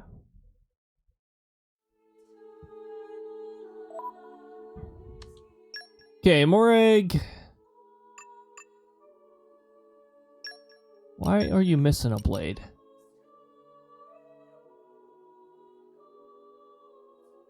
Oh, hold on. What do we got for elements? I guess we're sort of missing ice. Morag doesn't have a ice unique blade. Well, yeah.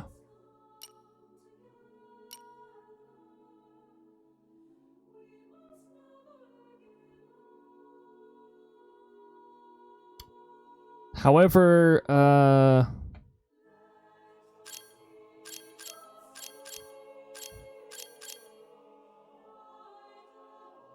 wait. I thought evade rate showed up here. The block rate is not that high here, and I love high block rates. I'm up. 45. 53. Okay, where are we off to?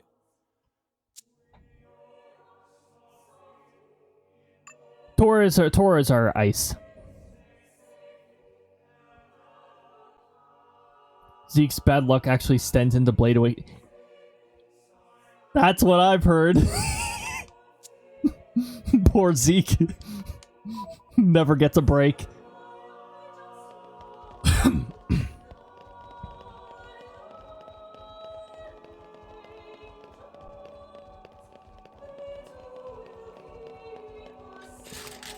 Yeah, he actually does have a... Yeah, he does indeed have a lower chance of awakening rare blades.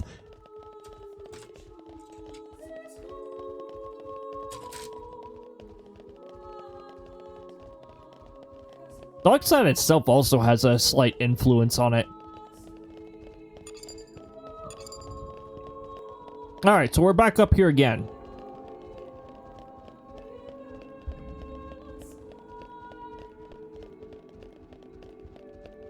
Near the end of Indol, we do have another fight with Rosa, except we actually get to hear the Rosa battle theme.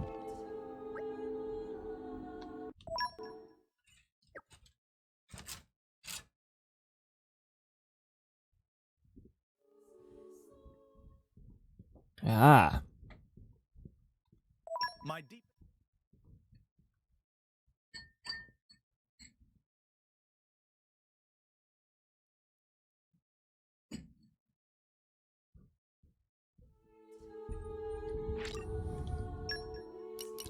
Alright, we're going to include Tora.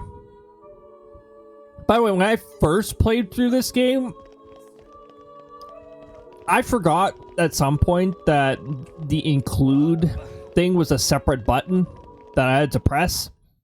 And there's certain times where this game's like, these party members are available, but we're not going to throw them in your party.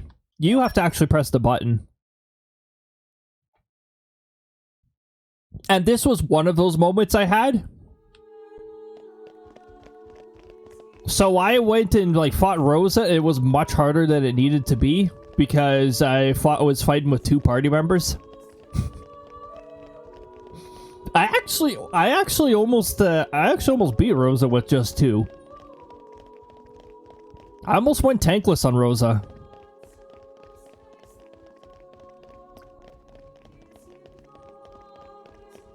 The reason why most blades are fire elemental and very few are ice.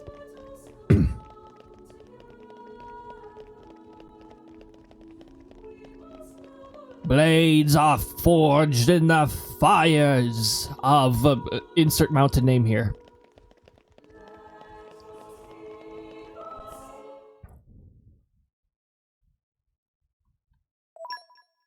And we're back up the stairs again.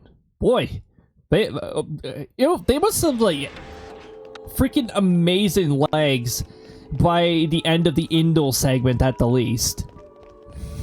All the stair climbing that they have to do.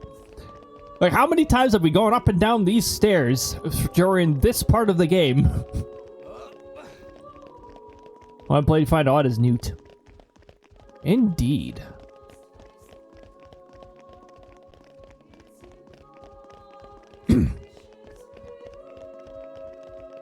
Camera. Your camera's like stairs. And I'm like, level camera with Rex.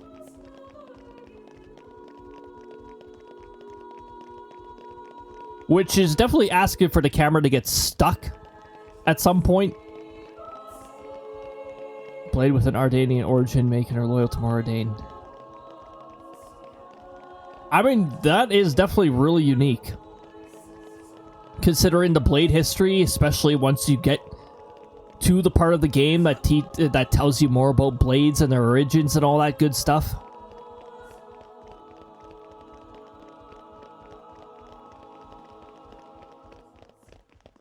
I'm sure at least one of you are curious. Curious on why I'm continuing to walk forward past my destination. Yes, that's one curiosity.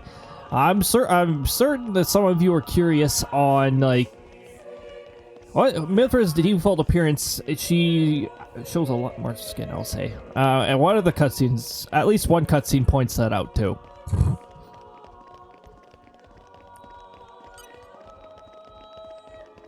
Hardest rare blade to get from a herd.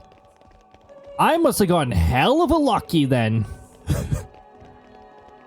I must have gotten really freaking lucky. Because I think it was my first playthrough, and I rolled her pretty early. I think she was like my 5th rare blade or something. That not counting pity blades.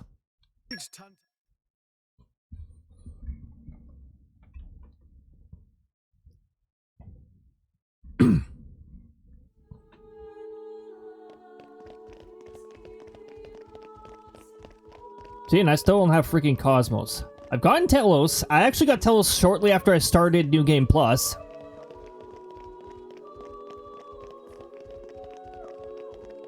Cosmos I still don't have. Which, not too surprising. You can't get lucky on your gacha all the time. Just sometimes. And Nuda I ended up acquiring pretty early.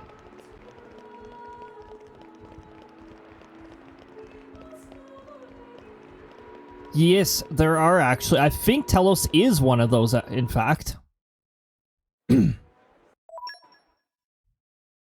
Not Telos. Was it Cosmos? It was one of those two. One of those two was New Game Plus. Only rollable after. Don't mind the ship that just decided to add itself. That was beautiful. I usually don't see it render in like that. It usually like fades in or something nicer. The blades from the group Torna, definitely. Oh no, it's this part. Hello, cookies. Cookies. Bird people. Wait, bird people. You mean like Bird lady? Oh, Turkin. Okay. Well, you know what? Turkin could be female, so Bird Lady is perfectly valid.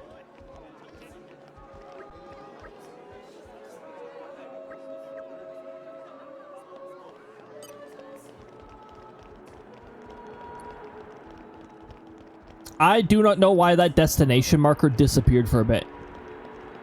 Macau, Petroka, and Akos. Macau is a one of the nicer ones. I like because there's no gotcha. It's a, specific quest. You gotta be in the right place after post game. Petroka's RNG. I don't even. Did I get Petroka yet? Yeah, I think it. I actually don't remember. Yep, base of the Great Tree. Yep. So, you know, that's nice. It's nice to get a little break from hoping that RNG is nice to you. I don't know why the objective markers are behaving so weird right now.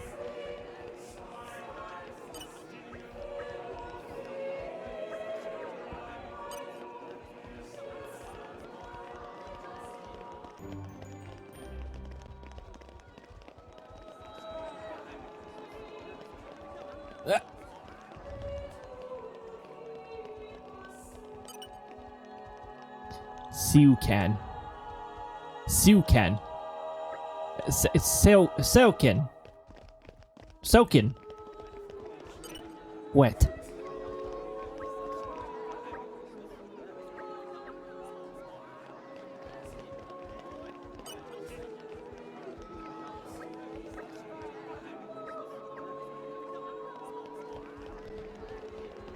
Some of the conversation when you're doing this kind of stuff, it does feel a little disconnected because it's like very specific, generic like text. Like they have to generalize it enough so that it actually makes some degree of sense.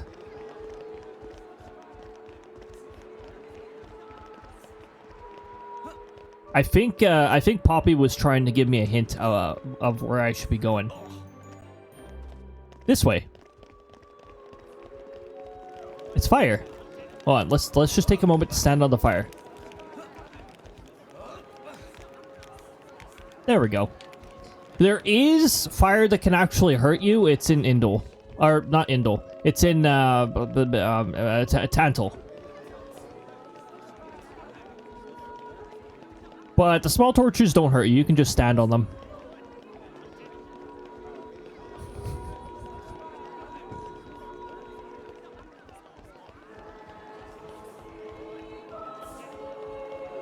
That's a kill plane down there, by the way. That's not actually the Cloud Sea. That's a kill plane down there.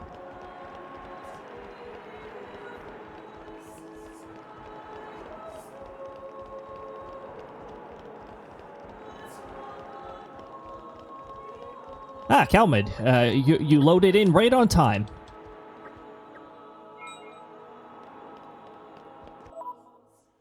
We'll just fast travel to the end.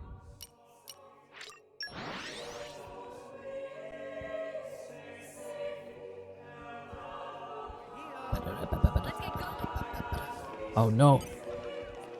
Big human companies are about to speak to us. Oh no.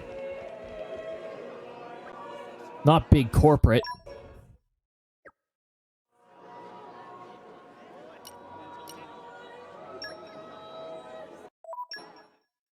You have to choose these. Sink an old battleship. No, because you'd have to include and their whales.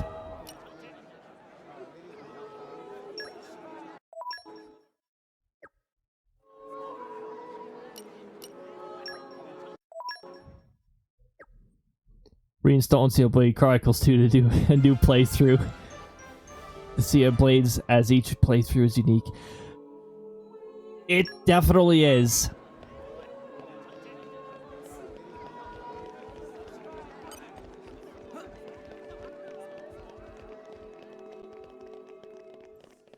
Xenoblade Chronicles 2 takes a lot of space. It's actually one of the most space-heavy games that I ran into at the time it came out. You know, before certain other games were like, oh yeah, we could top that. Let's make our game take up 30 gigabytes, which is a lot on the Switch. 17 gigabytes. Yep. And for the Switch, that's a lot of space.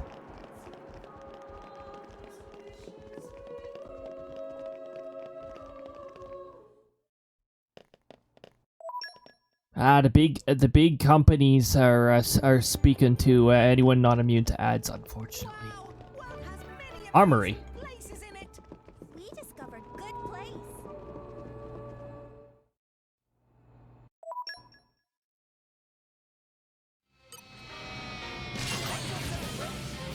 Even have an SD card. Yeah. I upgraded, or I was given a 1 terabyte micro SD recently, and I'm very happy to have it because I keep running out of space on the smaller ones. Like I had a 156 gigabyte before that.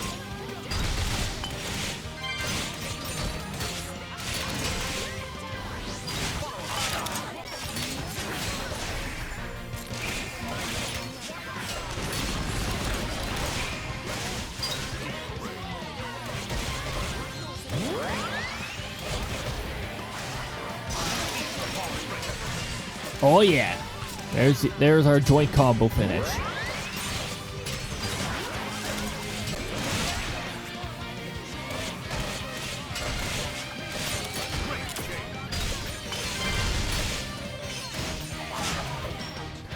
Uh-oh. Lucci has arrived with the delayed jump scare. And, hold on. Okay, this cutscene's gonna play out because... Please wait. It is happening. Okay, so something broke the delayed jump scare. So, I'm gonna run the command here. What silly question. It's Papunin who hire world-famous band of gourmet chefs, fire dragons. Okay, stack's on cooldown now. I can actually run the command it links to. Gourmet chefs. So let me just go into delayed jump scare. I think something just broke the link to the command it's supposed to run. Summit. Papunin work wings to bone. Ram scare 1 to 300, conditional effects, if, delay, blah blah blah blah. So you mean These guys are just a bunch of cooks. I did think they were not putting up much of a fight. Then this food is actually Custom variable, random scare. Okay, I'm gonna actually open up the custom variable or thing to actually see if the variable's being assigned. I could eat this stuff forever. The window is not opening up. It is opening up on a monitor that doesn't exist. I think that's what's happening. sorry? We really did think they were here to murder someone. Murder? Hey, Firebot, can you open up the custom variable inspector, please? Thank you very much. I demand compensation. Friends have no idea how much time and money Papunin spends on this. An explosion? Da da da da. Custom variable inspector is not opening. Hey, what's going on? Explosion in the hangar! Right when everyone was busy with Queen Rakura's arrival. It's really bad.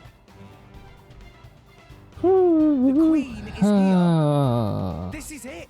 Rex. It broke. We need to hurry. It broke. Yeah. It broke.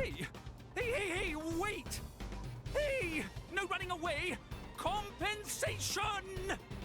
Delayed jump scare. Let me just check if a delayed jump scare has the same effects. Da-da-da-ba-da-ba-da. It does, but it actually runs properly. So what I'm gonna do is I'm gonna change the channel word delayed jump scare edits, and I'm gonna disable the direct triggers because something's wrong with them. Add a new effect, and I'm just gonna link it to the command. Run command, custom, delay jump scare.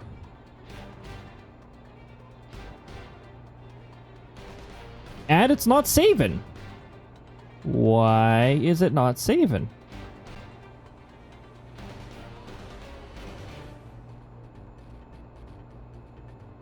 Okay, Firebot's being dumb. I'm gonna restart Firebot. But first, just so that doesn't bug out.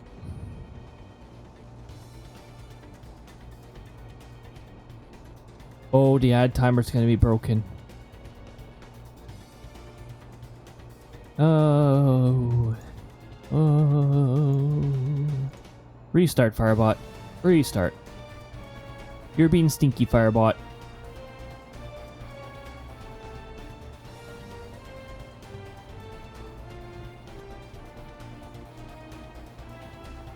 Each core crystal type gives a percentage amount to the pity blade counter. Yeah, something about the legendary add in a better percentage. You know, while you still have pity blades left. Custom variable inspector is still not opening.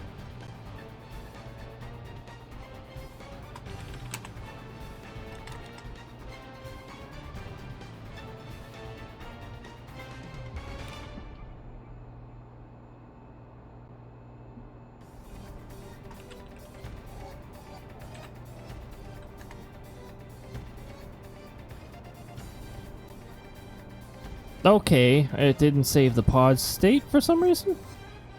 I can't check variables because it keeps opening on the wrong monitor. That monitor does not exist.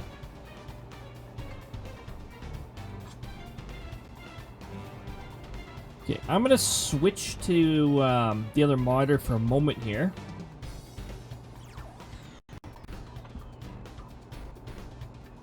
Yep, it's still open on the other window. Firebot, so I wish I could mention things like this to them more easily. Their custom variable inspector window needs some work because its behavior seems to ignore everything. Just give it a moment. There we go. User B index 101. User profiles to... I need to disable the thing that creates the user profiles. These are prototype variables. Also, whoa.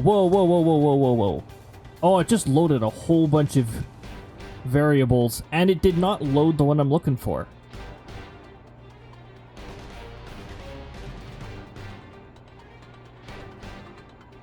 Events on startup.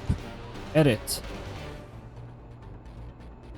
It did not load this in properly. It did not load the race active. Load this in.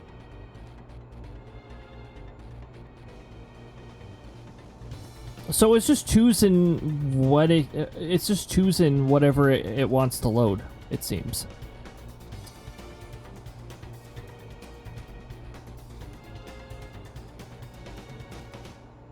Well then.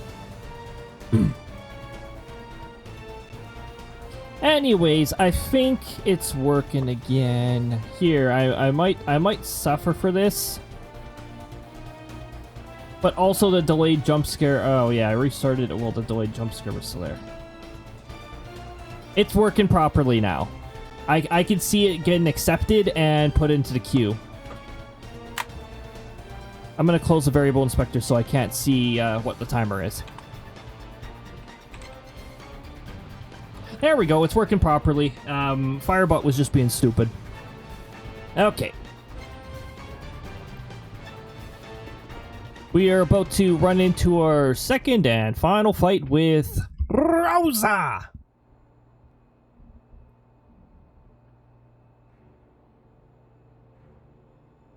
Who are you, villain? Is this Who actually has a DPS check. Giga Rose at some point will use Bam Bam Rocket. I think that's the move.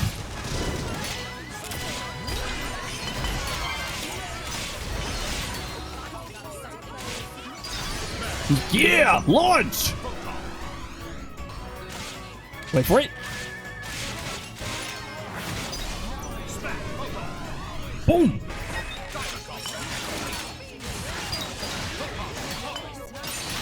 Get launched again! I don't have a smash finisher ready yet.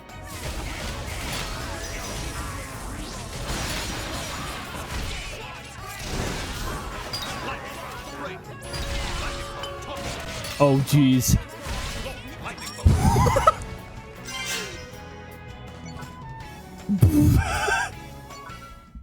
Giga Rosa. And regular Rosa. Well, yeah. Yeah, Giga Rosa has fancies. More preferred nature of Nopon. Yep. I mean, you know, if Tora doesn't already... if Tora doesn't already reveal that.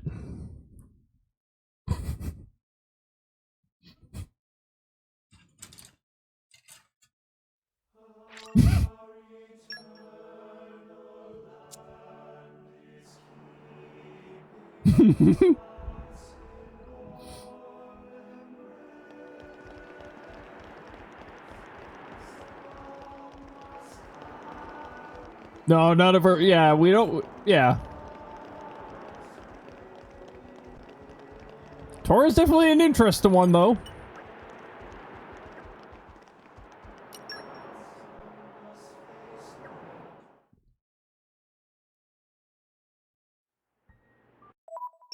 Although, I mean, we do know that Tora is very interested in like maid mode Poppy. We know that. The fluffy bun bun suit. Yep.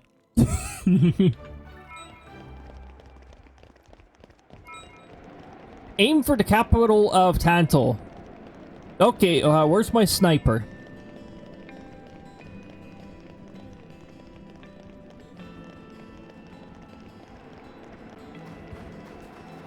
Okay, the nighttime Tantal music's pretty good, but the daytime Tantal music is, like, really good.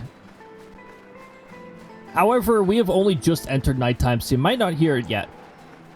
Also, Tantal, when you're heading towards the lower area of Tantal, and a special weather condition is in effect, there's going to be level 70s chilling in a lot of areas.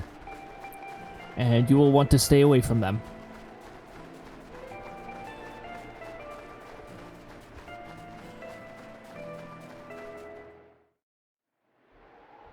Crysta. Well, Poppy recognizes that she could one day turn evil. It makes me... Yep.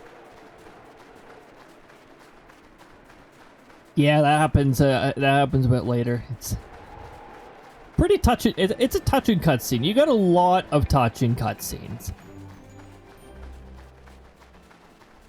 And arrived. Oh, this is where we were going.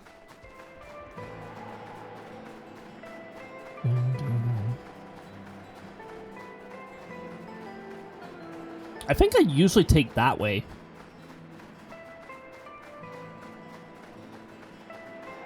I hope I didn't accidentally take a secret way. Yep, it does. Thanks, Kirby. Thanks, Kirby. I appreciate it. I took an alternate branch accidentally. Oops.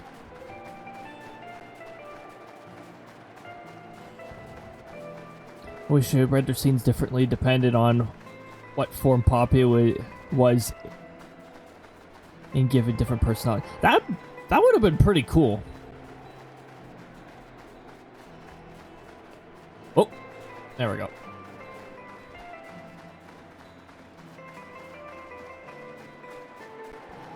There was a unique monster that annoyed me quite a bit around here.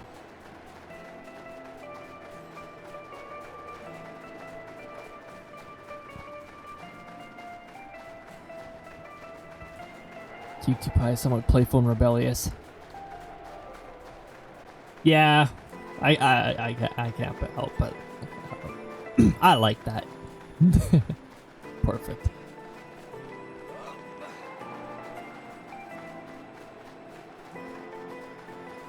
The heart-to-hearts are actually pretty good. I mean, like they're not part of the fast play, but that heart-to-heart is it involves Zeke and his main blade. Cutie Pie is quite broken. Yep. I agree on that one. Tora has a really good combination of blades. He can complete 3 out of the 4 diamond combos. So if you have somebody with Smash, you can just wait for Tora to perform the first 3 stages of the combo and then just break and then just smash that enemy down.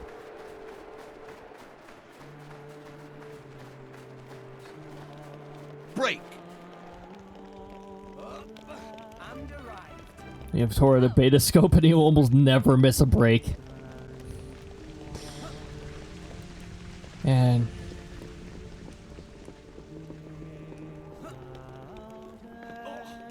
oh, by the way, here's the torches that can actually hurt you.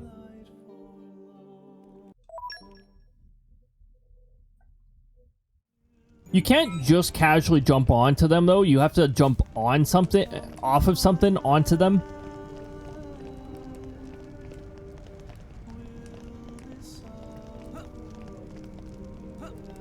See? Anyways. Alright.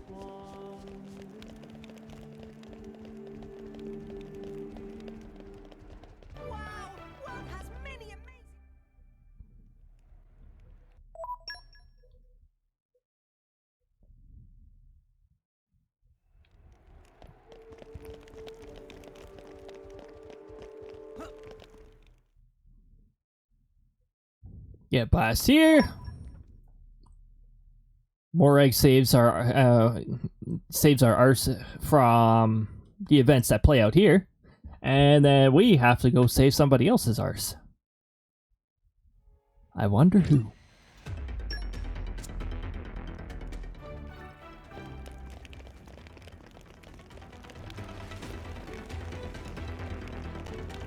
I don't need to go the optional way today. Poppy Buster's fun. Yes, definitely. And Poppy Buster can be assigned to anyone except for Tora. Oh yeah, also these guys aren't very intelligent. They will engage with you regardless of your level. So if you're level 99, they won't be like, whoa, easy there, buddy. They'll be like, we can take you.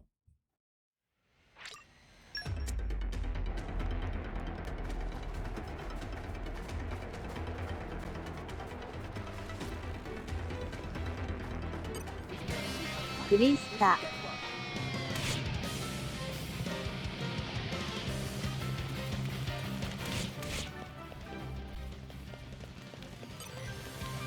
La la la la la la la la la la. Okay, that guy didn't care though. We jumped right by him and he was just like, yeah, whatever.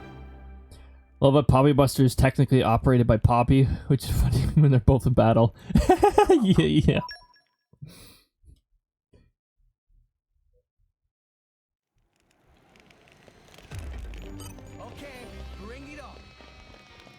Oh, hi there. Goodbye.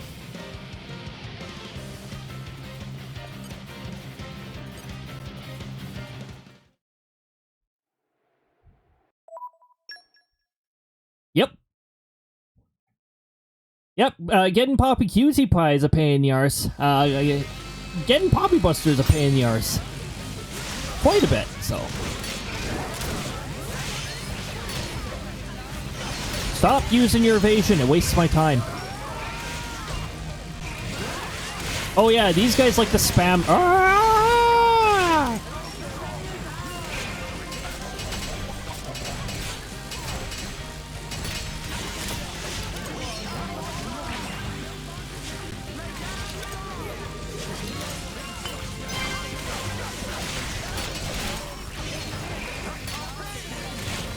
Okay, that's enough of your evasion stuff. You're just wasting our time. That's all you're doing.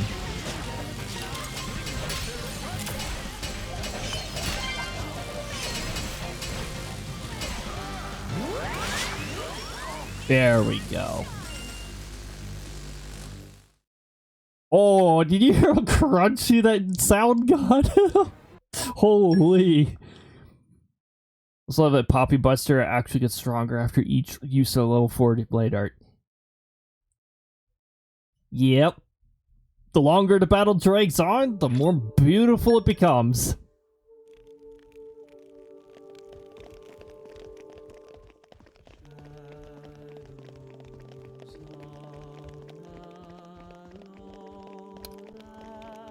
Oh, okay. This is the area where I've gotten lost multiple times.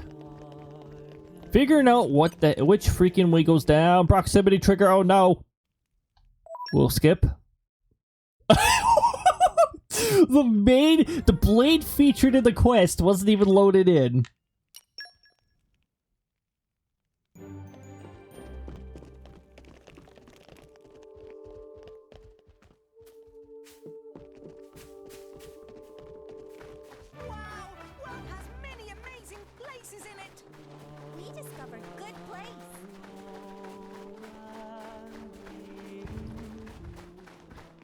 Glad chain attacks aren't as annoying in 2 as they were in 1.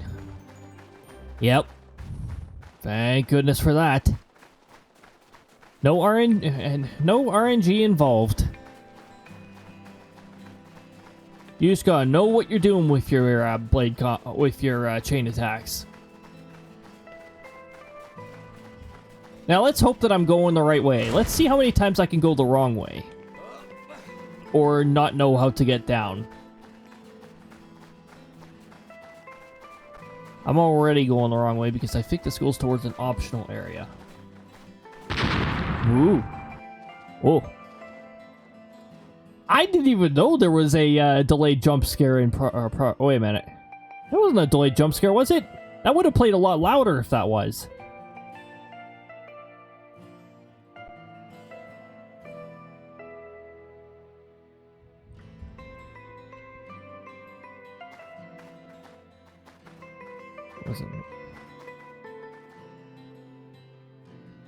Well, yeah, that influenced it, but ultimately RNG could still say no if you had a really good bond. So it was still a little annoying in that way. Mind you, your chances are very much in favor. If you have a good bond, your chances are pretty good. You shouldn't have to worry about it too much. I'm pretty sure I did just go the wrong way. That leads to an optional area. It's the other side here. Yeah, this area is roughly like level 40-ish.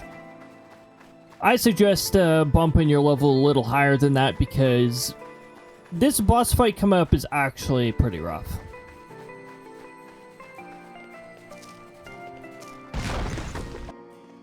Oh!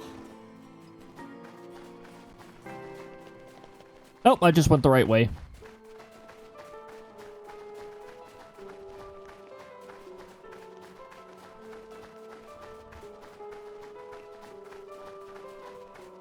Party of 1 was always Shulk, 7 and Sharla.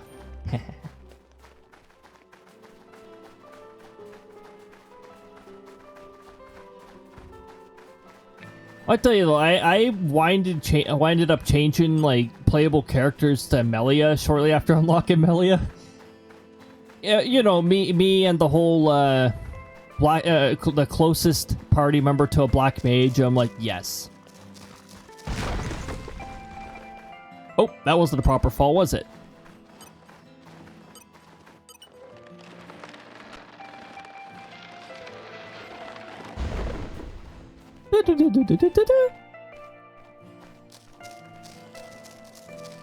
Good thing Rex's boots have built-in cleats. Otherwise, that'd be very scary to go over.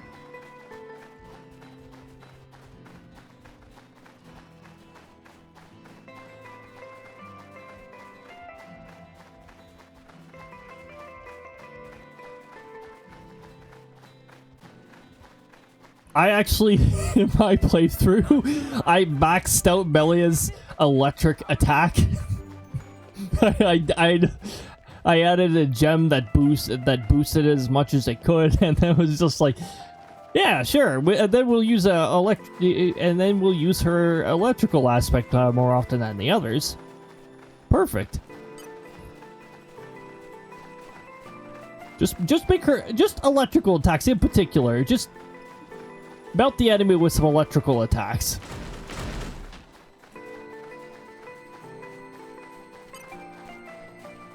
Alright, how many times... now, how long will it take for me to figure out how to get down? I think there was an overhang somewhere around here that I could jump down. Pillar. Notice how blade switched to Pyra? Pyra's toasty and warm. Pretty much essential for this area.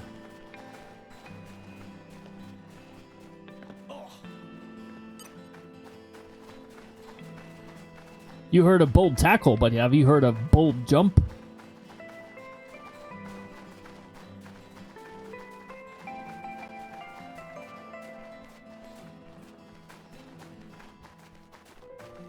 Danban was amazing. クリスタ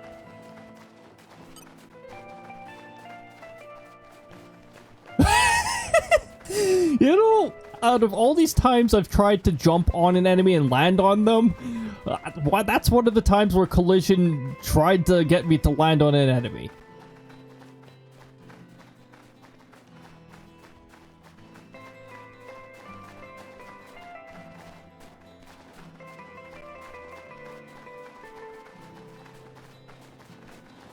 And now I'm forgetting the way down. My first arrived in Tantal Mew was cuddled up to Pyro and be the cat attracted to Dwarf. Yeah, I love that. That cutscene's awesome. Now, this isn't the way down, just to let you know. Nia, I just said that is not the way down. There she goes. Well, at least your party members are immune to dying from fall damage while not in combat.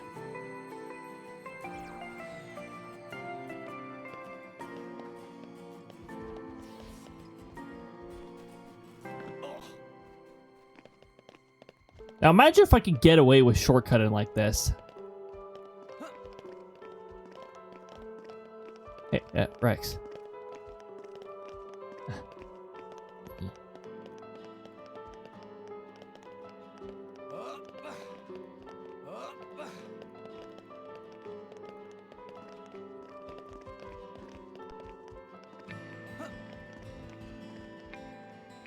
And down we go. Shortcut. Shortcut to going backwards. What happened?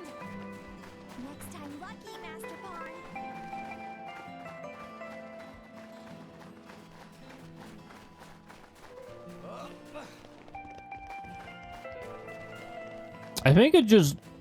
I think the fast travel point just brought me to where I was actually supposed to be. No, it didn't. Yeah. I get lost here, like... I get lost here multiple times. Which isn't a testament to that this particular map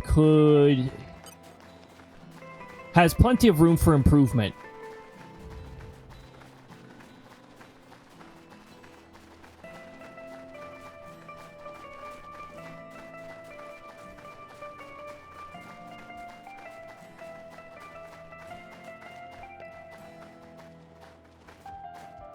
Naturally, in Xenoblade Chronicles 2, without DLC, there's only 2 light elemental blades.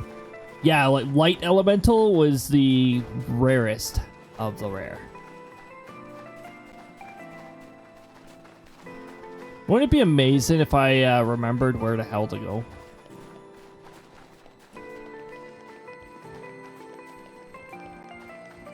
Like I said, as awesome as Tantal is, and its music and all that, it's got a serious flaw with the layout and figuring out where to go.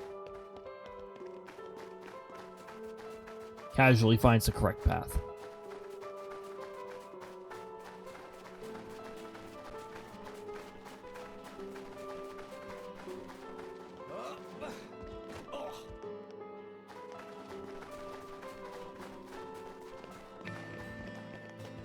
Or did I just casually find the path backwards?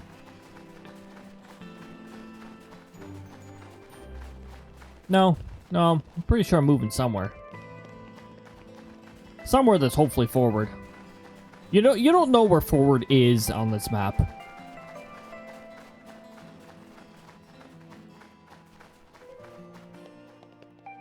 Five pity blade trees, but only 4 of them can be obtained naturally. Ooh, 5th one. Secret pity tree. Oh, here we go. This is the part where I can just jump down and save a little time. Save a little bit of time. No, that's not a good... That shortcut's not a good idea.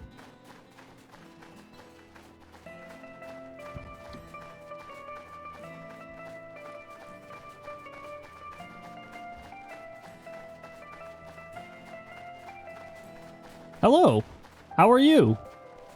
You doing good? So, do you come here often?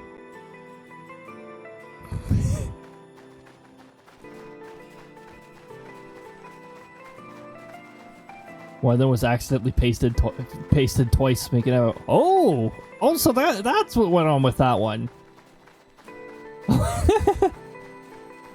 They just left it like that. Oh, jeez.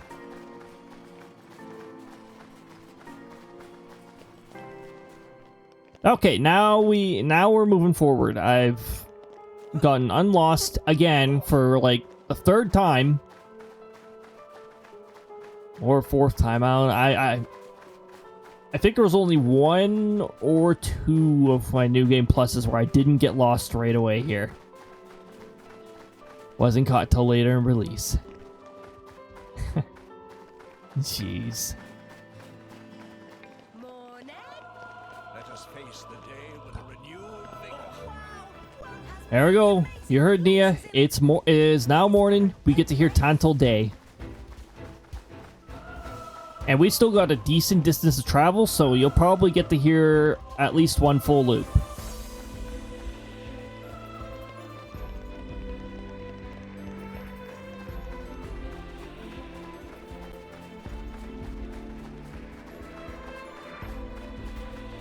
Oh, I think there is actually a way to manipulate the camera. It's just, like mentioned earlier, the tutorials are really bad at... No, it's not that button.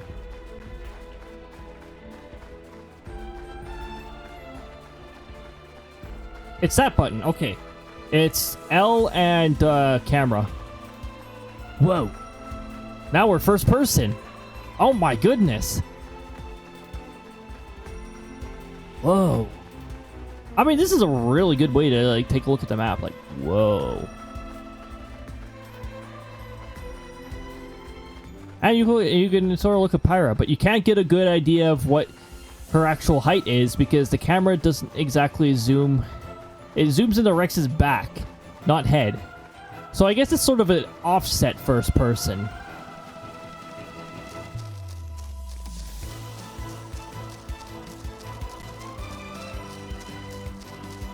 Okay, that time it zoomed into the feet.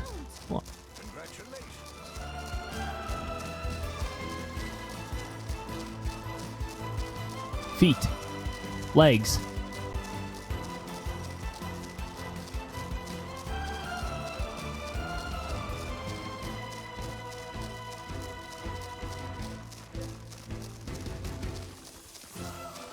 I think I mentioned this in part 1, but Xenoblade Chronicles Xenoblade Chronicles 3's camera is a little weird. It's like I said, I called it the ass cam for a reason. Oh, heading off to bed for the night. All right, thank you for swinging on by, Kitsune Lord. It was awesome to have your company, and it was pretty cool figuring out some of the extra things about Xenoblade Chronicles 2. I didn't realize the extra pity tree. Well, pretty cool. But yeah, thank you for swinging on by. Have an awesome night. Got more if you're playing it anytime again. Well, it is our Tuesday slot for the next few occurrences. Until February 6th, I think. February 6th, we should be wrapping it up, hopefully.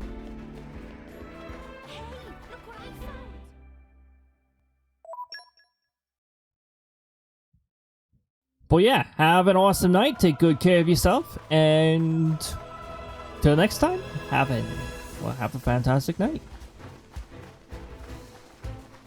First person. Hey Pyra, how's it going? It's a little weird to have the camera this low. Why, hello.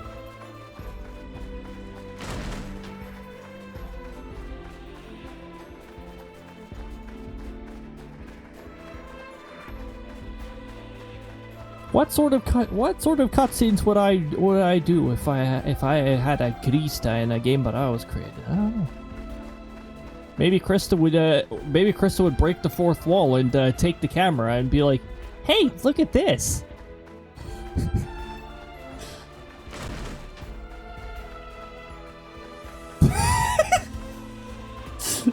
I didn't realize how easy it was to land on those enemies. Just land on them, get stuck on them for a bit. It's beautiful.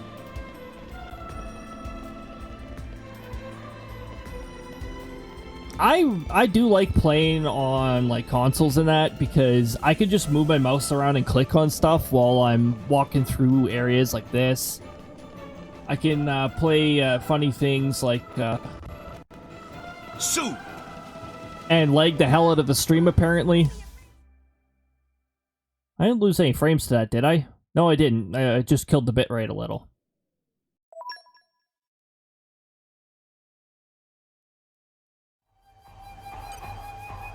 This fight is a little rough. Petroka, get Petroka first. And make sure your party's focusing on it. We resisted taunt, so let's just keep wailing.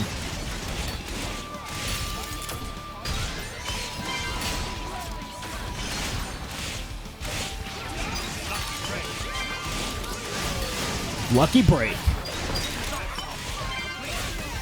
And there we go. Petroka's down. This fight is much rougher than this.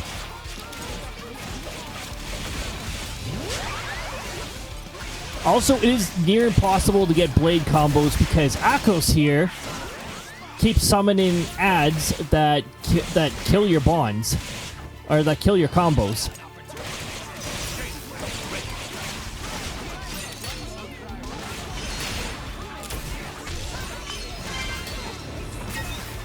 So we're definitely going to take him out here and now.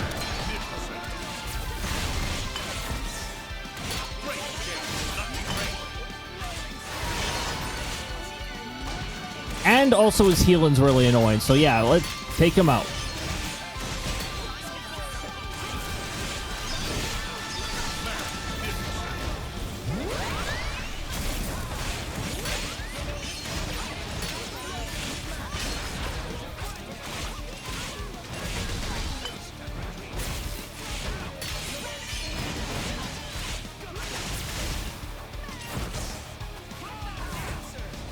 I'm just gonna build up. I'm just gonna build up here.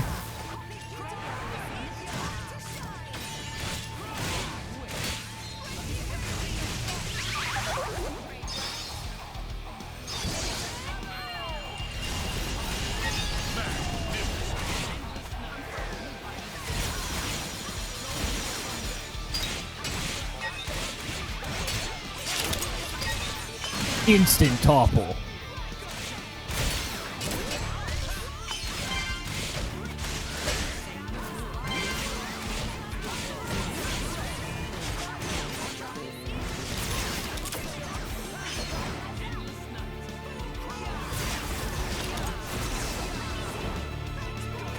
Did one of his abilities get stuck? Oh, there we go. I was wondering what the heck was going on there. It was lasting unusually long.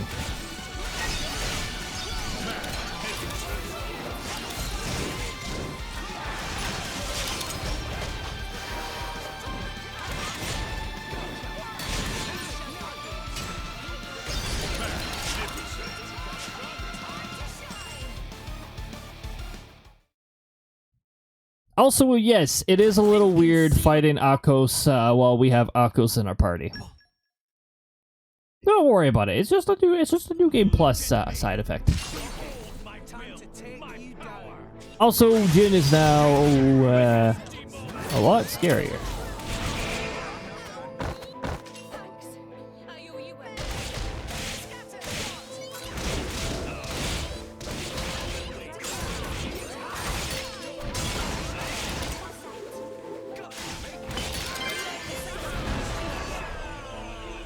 And a lot more spammy with his annoying moves.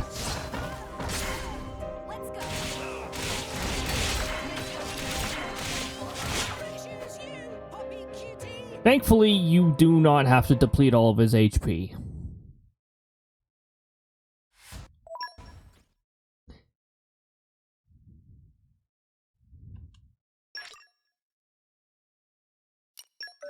Now, originally,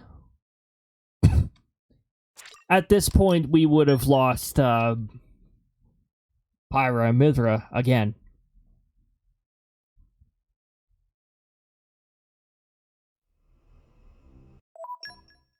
Because that's the theme of this area. It happens twice in the same area. Yeah.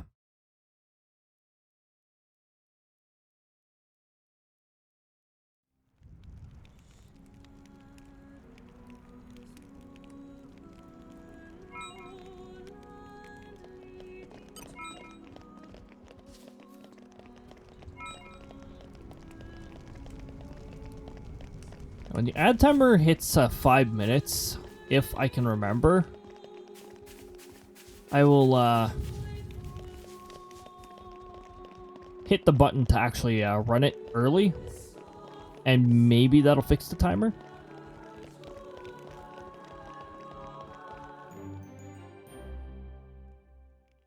Dun, dun, dun, dun, dun. Wait, why did it say I just discovered that area? I was in that area earlier.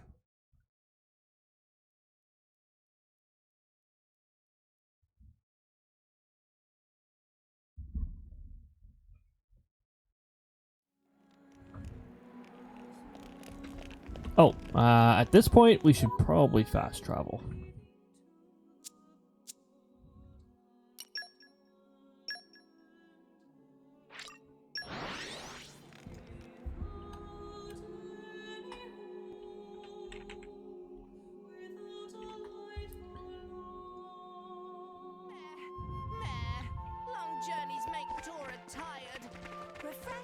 Okay, so we beat Tantal. I'm gonna head to the entrance of probably one of my most disliked dungeons in the game. However, this is also where one of the Xenoblade Chronicles 2 memes comes from as well. So look forward to that next part.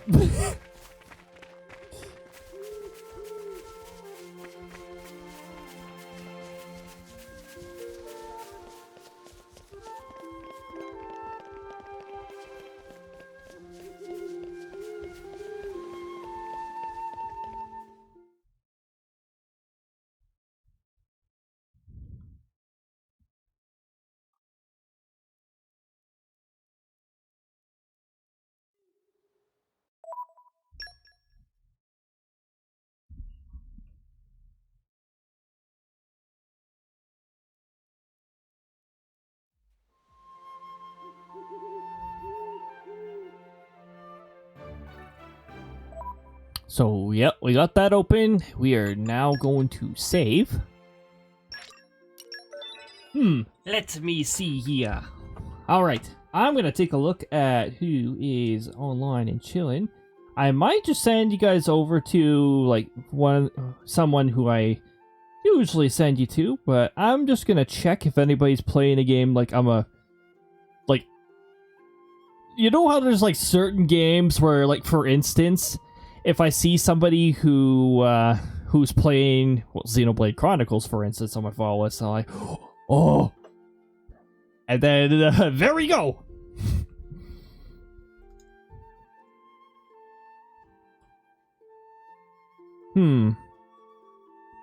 Well, it appears I'll just send you guys over. I'll send you guys over to Simply Self, who is playing Genshin Impact. Hey, doesn't that game have a bunch of RNG in it too? I'll send you guys over there. And, unlike last time, here's the raid message right away, so that I don't forget to post it. Don't do goofy stuff like that. I'd like to thank you guys for joining. The next stream is going to be on Thursday. We're going to be continuing Book of Mario. We're in the dry desert, which is very dry. And it'll probably heavily emphasize that because mistranslations see the word dry a lot, and it's like, it must translate to dry. Saturday, we're going to be continuing Final Fantasy XIV, A Realm Reborn. And next Tuesday, we're going to be continuing this, Xenoblade Chronicles 2 Fastplay, Part 3. Look forward to that. Every Sunday, we also have at 11 a.m. Mountain Time weekly weather. If you want to swing on in for that, I know it's a little early for those of you who are used to the lifestyle of evenings onwards. But if you're able to, swing on by. I'd like to thank you guys once again for joining. Have a fantastic night. Take good care of yourselves. And look forward to the warmer weather. Thank you for joining. Till next time. Bye-bye. Topple!